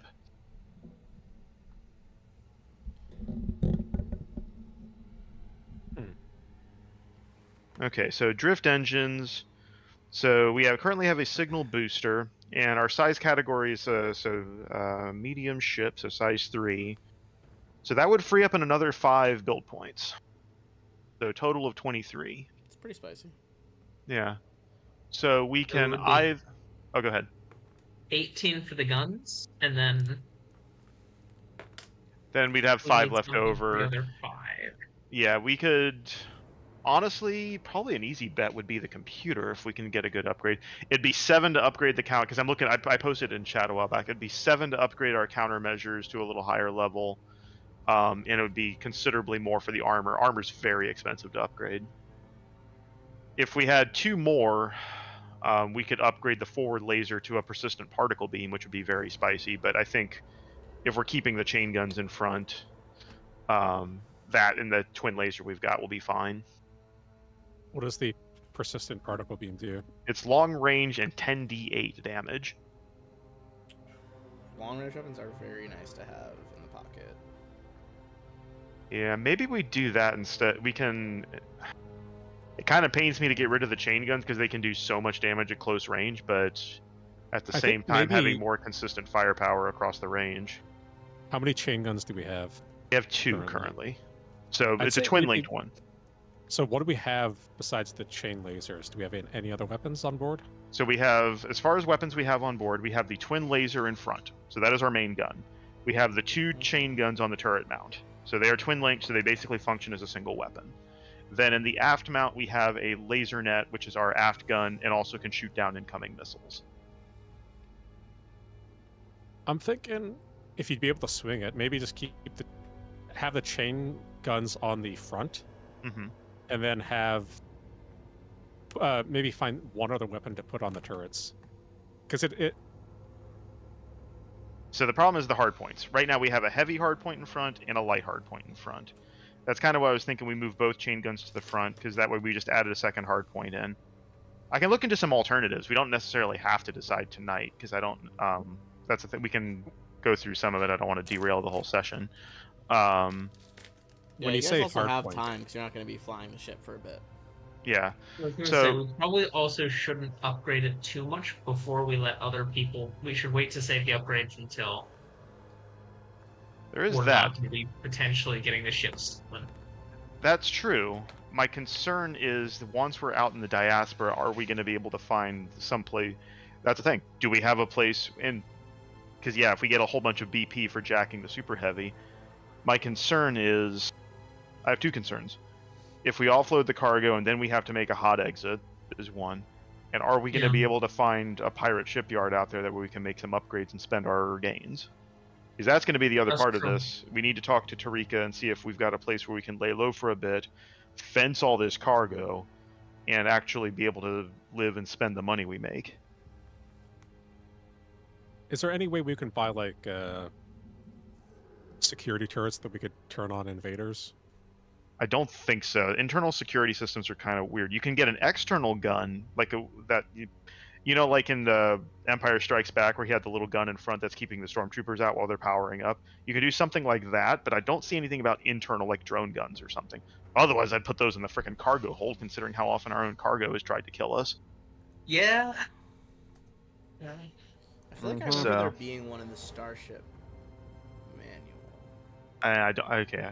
Maybe I don't have that one. I can look through it. Or the whatever it was, the shit. I don't remember what it's called. I could. If be we can, wrong.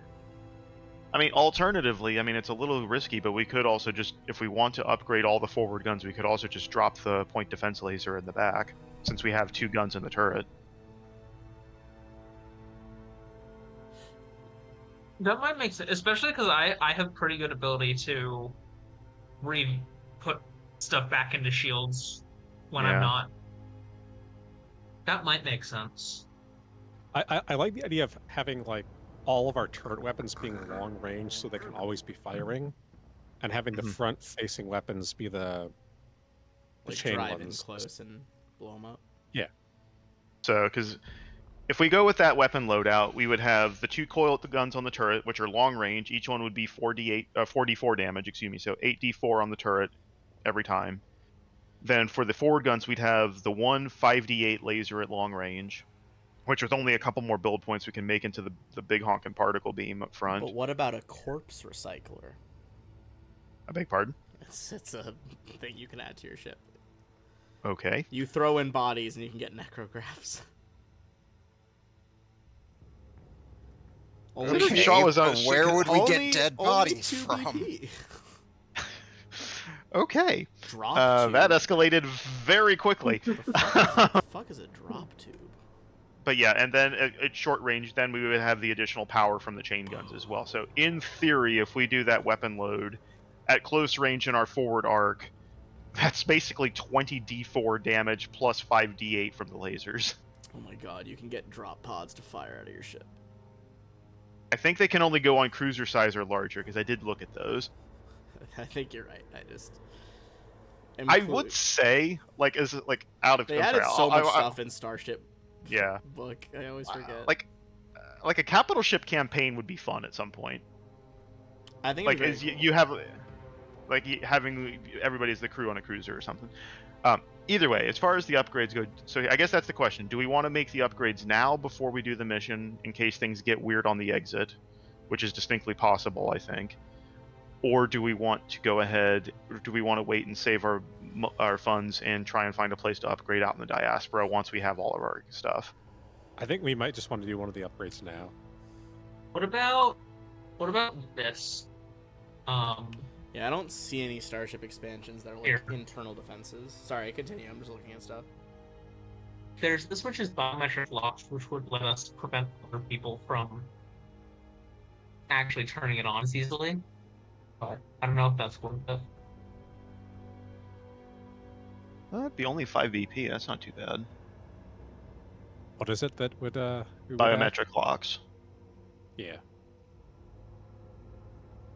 It's Wow, 5 that BP, needs- which I think is the extra amount we have, right? Well, if we wanted to do the gun upgrades, it'd be 18. We could do that. We could do that and then just upgrade the forward gun, and then we can still Well, because. no, because we got the extra 5 from the plant engine, right? Oh, that's right. You're right. Because yeah, we went down. Technically, it went down a size class. Yep. Yeah. Again, I don't know if this is worth it or not, but because it can be bypassed. But that's a pretty considerable DC. So, because like, Yes. because that's a DC 24 computers check. Well, that's depend. Like I could do that pretty consistently. Yeah. Yeah, but not everyone's like you. Well, I figure if you're trying to steal a starship, you know, you'll want someone who can hack the computers. Fair. True, but at least that puts, if nothing else, that would put at least one extra barrier between it. That's true. That is true. I'm okay with that. If we want to use that for our last few BP here, that would definitely, I think, be useful. And then on top of that, we've got your Shaw looks over at James and chuckles. Your big surprise in the under the pilot's seat and in the engine, if it gets to that.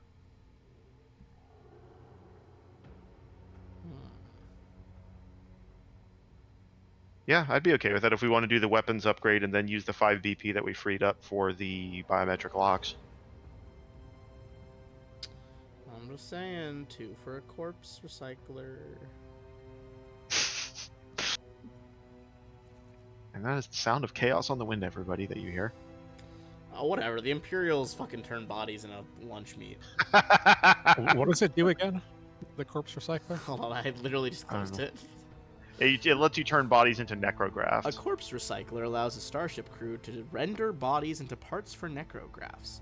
In a process that takes 1 hour, a carcass is fed into the recycler, produces a number of necrographed UPBs equal to 10 times CR of the creature from which the corpse originated. These UPBs can only be used for necrographs. I love their choice of the word render. Yeah. It's a choice. It's certainly a choice. I personally would favor like the weapons in the security system. Yeah. Fair. I mean, I think those are better choices. I'm just saying. Are you good with that, James? Yeah, that sounds good to me. Okay. I'll get that taken care of out of game, right. since hopefully it doesn't come up in the next 15 minutes. Yeah. I would say, are we like meeting Tarika like in person, or is she sending messages to us? Is Tarika capable of sending messages right now? What was it? Because you said she sent us our new like IDs for the for new job. Like, are we like in person talking to her, or is she sent? Or is this I like think you just sent them, communication but you could try to contact her if you want to meet up. You guys are both on Absalom, presumably.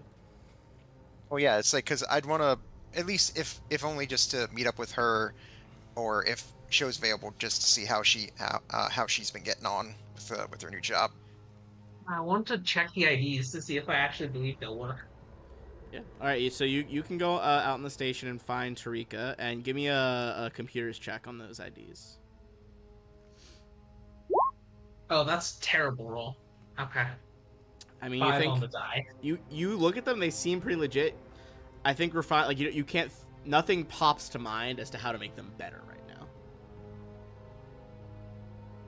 I mean, but they seem like decent work. But you'd be able to find Tarika in and around the station, probably working on some ship projects near the docks. She still does some of that in her free time. Oh yeah, if you go up to Scorpius, be like, oh hey, are y'all ready to go? Almost. I did. Here, I picked up, and I did go ahead and deduct the credits and put the silencer. That'll be for my laser pistol on my sheet. Okay. Yeah, picked this up for our upcoming mission. So how's show doing? What you got going on for her? Well, found her a job that I think she'll like very much.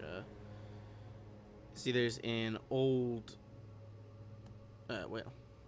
Old makes it sound like it's run down, but there is a old kind of cabaret club that's been around for a while on Absalom. It's not the highest end one, but it's out on one of the radial arms.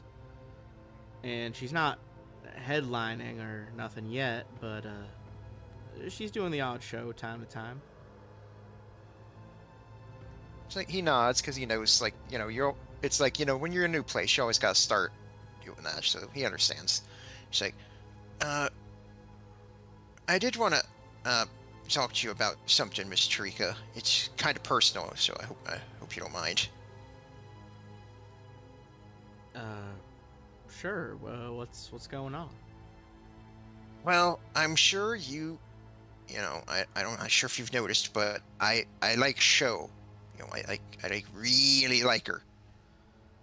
I was aware of that, yes. It's like, well, you see, and I've liked her for a while, but before I found her on Asia, there was this guy, was on a crew of this other ship called the Wintermorn. It's a Dragonkin guy named Dizzy, and him and I kinda had a casual thing going on for a while, and now I'm kind of in a weird spot right now where, like, I kind of like both of them, and I don't know what to do. Well, have you been on any actual dates with either of them? Well, I did go on a few dates with should call them dates with Dizzy. You know, that cool at that bar arcade place for show. Well, you know that's how the whole cabaret club thing works. That's you're there and you're dating, and he was of course you're dating them while you're there. But I don't know. It's like I guess I haven't really been with show outside of that context. Now I think about it. Well, if you want my advice, once you get back, maybe ask her straight, person to person, on a real date, and I don't know, compare and contrast it from when you went to that barcade. See what felt, at the end of the day, what felt more fun. All right. Ooh, I think I know the perfect place. You know that what is it like? That boba tea place. You know the one that's next door to Noodles Between. The Boba's Between. I think she'd like that. I mean, you would know her taste better than I would, but sure. I mean, if you think she liked that, that seems like a popular spot that couples go. I mean, who doesn't like boba? Well, I mean, I'm not the biggest fan of tapioca balls in general, but I get that it's popular. All right, sure. All right, yeah. Thanks, Miss Trika. You've always done right by me, and you and the other folks here have been the closest thing I've had to like a real family. She kind of nods. She's like, certainly more of a family than EdgeCore. They always try to instill those, our team is a family type of speeches, but I think we're pretty much as close as we can get without blood at this point, considering y'all saved my daughter. Yeah, speaking of, how's she holding up? Oh, she's all right. She's she's got a job right now, basically as an apprentice under an engineer down in the main spire. Get a little lawless down there, but if she works her way up with that company, I mean, she'll be doing technical work around the Starstone core, and that's pretty damn important for an engineer on the station. All right. Well, seems like she's in a good place now. Well, let's hope she stays that way. I do want to tell you, if you see my sister around, just tell her that we've gone off on another job. Should I be any more specific about it, or? And he just shakes his head back and forth and just smiles like, no. Okay, I won't. Look, I just don't want you to... My sister, she isn't like me, she can be very threatening. So I don't... She seems that way, yeah. Yeah, and not that I don't think you can't take care of yourself, but she's got a lot of augmentations and whatnot, and ooh boy, she can even give me a run for my money if that tells you anything. I mean, I'll try to keep her out of the loop if I see her then. Good. All right. Well, I gotta. We're getting some upgrades done to the ship, and I'm not gonna bother her, but I'll just shoot show text, just let her know I'm doing all right. She says she's basically super busy at work right now, but make sure you come by the club sometime. I told her, will do. When I come back from this job, let's get some bubble tea. She's like, sounds good to me.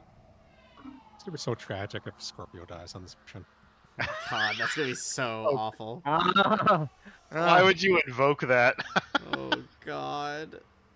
It might just be just as bad as if Dizzy steals a show from you. Good Lord. Like, you couldn't choose. We'd show us for you. Dizzy and Shogun again. Oh. Wow, who pissed in your Cheerios? So that's what you're shipping there, I see. Wow. I mean, I'll be honest, it's like I was kind of thinking like, some weird thing with like Dizzy and Shotzi getting together, but okay. That's what I was- Actually, I have a question. Speaking of Shan, since I don't know if I was there for that conversation or not, but have we seen anything on the news waves about like the Xeno Wardens and everything that happened on Enta? As far as like, is Stuff Edge Corp feeling the starting heat to now? come in. The bigger part of the scandal so far, the Xeno Wardens are still kind of investigating. The bigger part of the scandal was their fucking dragon poster boy getting a bunch of embarrassing stuff outed about them. Which admittedly has Edge Corp in hot water. But not the bad publicity, but they're not enough that it's really damaging their profit margins. Probably enough that, like, to the CEOs, like, this is unacceptable loss of money, but to, like, anyone that's saying it's like they're still making, like, trillions of credits, it does not matter. Yeah. I'm just curious. Did anything happen with the message about the Hell Knights? But that's what I think he's referring to. Yeah. The Hell Knights are not ones to be fucked with. But if they have had a response, it has been one that is a lot more subtle. Give me a culture check. See if you've heard about it. Probably not. I'm bad cultured. But Refine, there have been rumors that Hell Knight signifiers have been seen meeting with members of the Edge Corps higher ups. Signifiers being the, like, battle mages of the Hell Knights. They're very high up members of... There are multiple Hell Knight orders, but they're typically very high up members of any of the orders. So, like, it has clearly drawn very negative attention from the Knights. Okay. Although the signifiers do not like... They like to play their cards pretty close to the chest, as you might imagine. If you haven't... I don't know if... I wonder if I have... I might have art of a Hell Knight signifier from Pathfinder. I did really like their old art. I don't have a signifier, but this is one of the classic arts. What? I was just gonna say that they have that helmet that covers their entire face. Yeah, they have like the full face, like swirly helmet. This is a regular Hell Knight. I believe this one specifically is from the Order of the Chain. Definitely not somebody you want to be fucking with. I always like the ones in Pathfinder. It's the Order of the God Claw, because they actually also worship Iomedae as well as Asmodeus. That's got to be an interesting head full of stuff. They are burningly lawful neutral. Like, fantastic. They are the epitome of, like, nothing fucking matters but the law. Like, interesting. No morality sullying the law in any way, no personal vendettas. The law is the law. If you break it, you're punished. Anyway, I could go on about Hell Knights for a while. They're a very fun faction. Alright. So with that stuff in mind, you guys, essentially to not get, immediately caught, you're going to have to take a passenger shuttle to the Horse Eye orbital plate, which will take 1d6 days, which, alas, our pilot does not have control of. Correct. I can't exactly bump the pilot over and say, let me drive. Oh, they did pretty quick, though. Can I subtly ask the actual pilot if he can just, like, skip some stops to speed it up? Give me a... I'll knock it down to 1 day, if you can convince it. Give me a diplomacy roll. Did I actually put points into this? No, I haven't. Don't think you did, if I recall. No. You go to the front. It's like this very, like, Union-looking pilot who's just like, all right, the stops are the stops. We're gonna stop there, all right? You get there when we get there. James will remember this. A little telltale thing pops up. Yeah, yeah, dude. Hell yeah.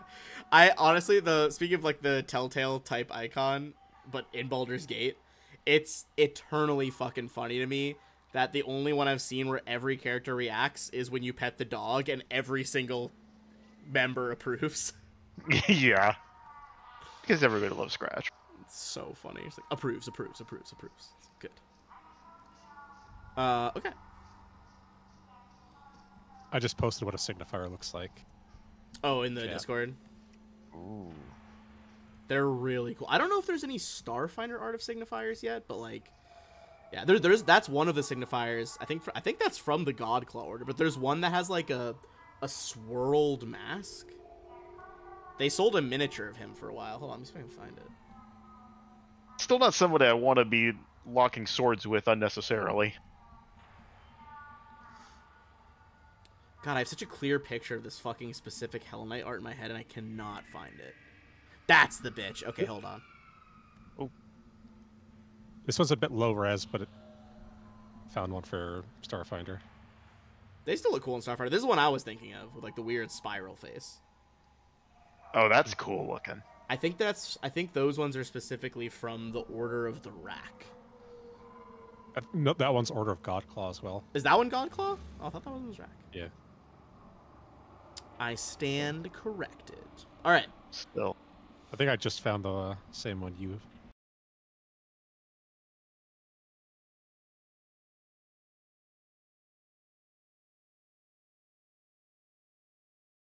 Get there before our Golden League bounty hits public. I mean, that you knew that was coming up. You seem to have at least gotten there before that hit. Yeah, because we're gonna have enough problems on the horse eye without bounty hunters trying to get after us too. Let's get to the Yeah, world. and he is very much keeping radio silence when it comes to SHOTC for as long as possible. So you guys reach the Horse-Eye orbital plate. Not on the Tuna, but whatever, just so we know where you're at. On the shuttle, orbiting the planet of Avalon. And we do have our rendezvous point and everything all set for Yes. Tarika and everything, right? Basically, Okay, like galactic east, basically, into the Okay. closer to Eox and Triaxis. Okay. So we'll put And a little so- X there. And obviously for the biometric locks, it's only queued to the 5 of us plus her. Gotcha. All right. So, the station's docking bays are not necessarily connected to one another from the outside. After you guys disembark from the shuttle, you'll have to pass through a security station where your IDs are given a cursory inspection. It seems like Tarika has done good enough work as you guys are waved through with not much fuss. You guys know that you are looking for the docking bay containing the Golden Thread. The Golden Thread being the Windfall class ship that you are trying to board.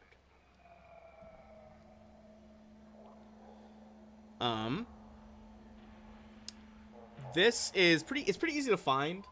Callistocrat ships are the polar opposite of subtle, so just listening around the station, you're going to find out where the Golden Thread is. However, as you get close, you can tell, like, really only authorized personnel are in there. And, that you are going to have to do something to get through. So give me a perception check on the situation first.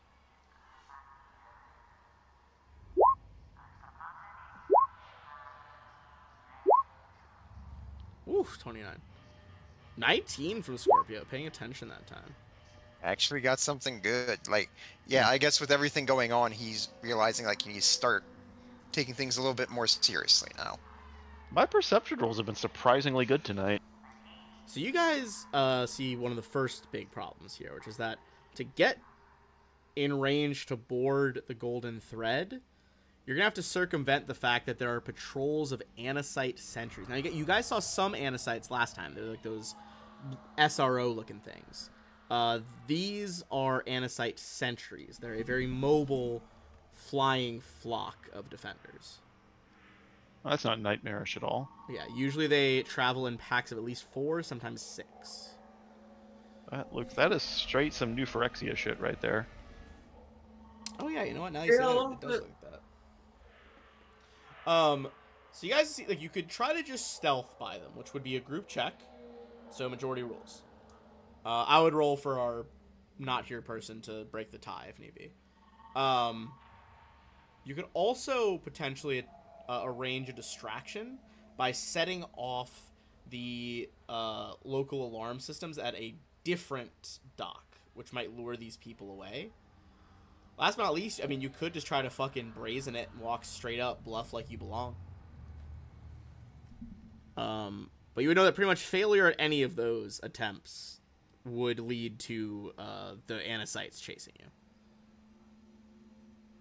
So kind of got three simple paths there. There's stealth, hack and cause distraction, bluff your way in. What are we thinking the nearest dock? How far is the what? How far is the nearest dock? Far enough away that you guys would have like a window of at least like 2 minutes. Just get in there and board the ship. So, can you give a distance amount to that dock? Let's see. Just give a distances on this.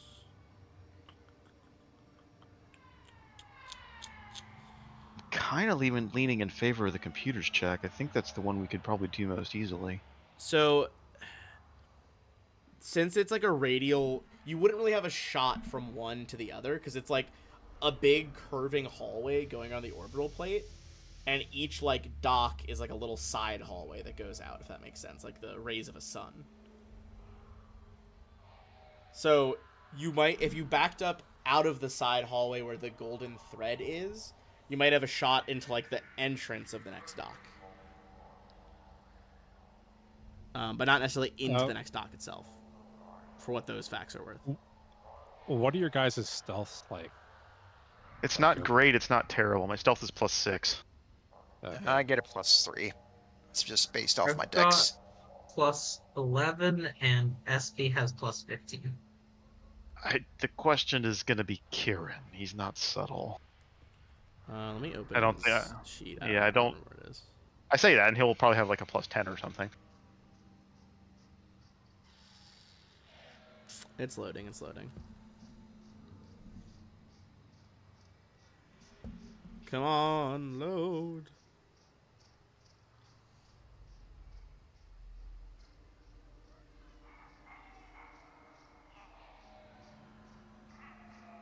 God, I don't know what all of your sheets load a little slow. Kieran's like never loads for me. It's always the slowest. Okay, there we go. There we go. That'll be a clean 0. About what I thought. Yeah, I'll help whoever's doing the computers check. Okay. That's the thing, yeah. Well, because like that's the thing about the computers check is like if you fail, it could be bad, but it's also just like one check. You don't have to get everyone rolling it. Also, if I fail and countermeasures are activated, I have a mechanic trick that lets me make a computer's check with the same DC to try and stop one of those countermeasures from going off. Oh, that's very cool. I like that. Yeah. And we also can re-roll the channel point, I think. Yeah, I've got a bunch saved up. I've been letting it run. Jesus. I think I have 3k channel points right now. Hey, I'm not complaining. It gets me ad money. Yeah, man. Hey, we get re-rolls, you get dollars. We're good. That's true. It's basically like an extra like I don't even know how much. It's like a little bonus every month or so. Not bad. Free money basically. So we're trying computers. I think so. All right, and James, you're throwing out an assist on this, right? Yeah. All right, assist definitely goes off. 31. Let me double check the DC for the computer's path. That does clear it. As like a blaring alarm sounds from farther down the outer ring of the Horse-Eye plate. And you guys sprint to the golden thread. Alright. I'm going to give you guys... nice job. For that, because you do avoid fighting the Anacytes. Everyone gets 800. So 28,925 is the new total. All right. The next part of this book is a very interestingly abstracted part. So I'm going to reveal the whole map as you guys manage to sneak your way onto the Windfall. Give me 1 second to do a little reveal. I did turn the actual grid off because it becomes way too difficult to line up this weird-ass ship, as you'll see in a second. But the squares should be the right size. You'll just have to drag and drop onto the grid yourself as opposed to, like, trusting it to go onto the square. Each of these squares is to scale, so 5 feet.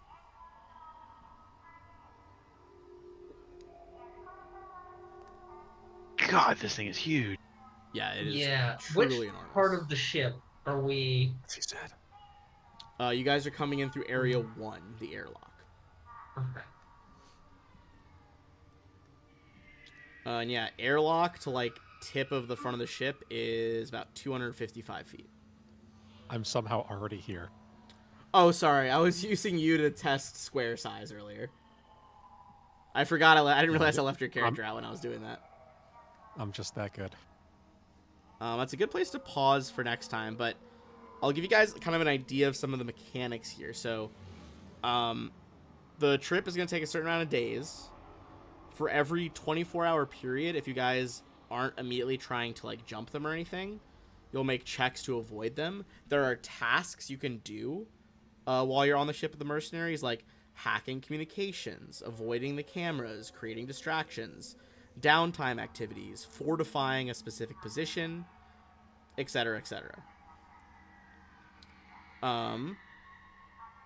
And then you know that there are, I guess you would know right off the bat. There is a small skeleton crew that you'll be able to hack next time, so if you know how many there are.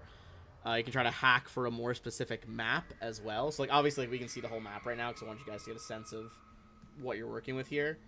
But a hack, if you hack it well enough, I'll reveal the, like, what's it called? The map key in the top right corner, so you guys can see what each room is.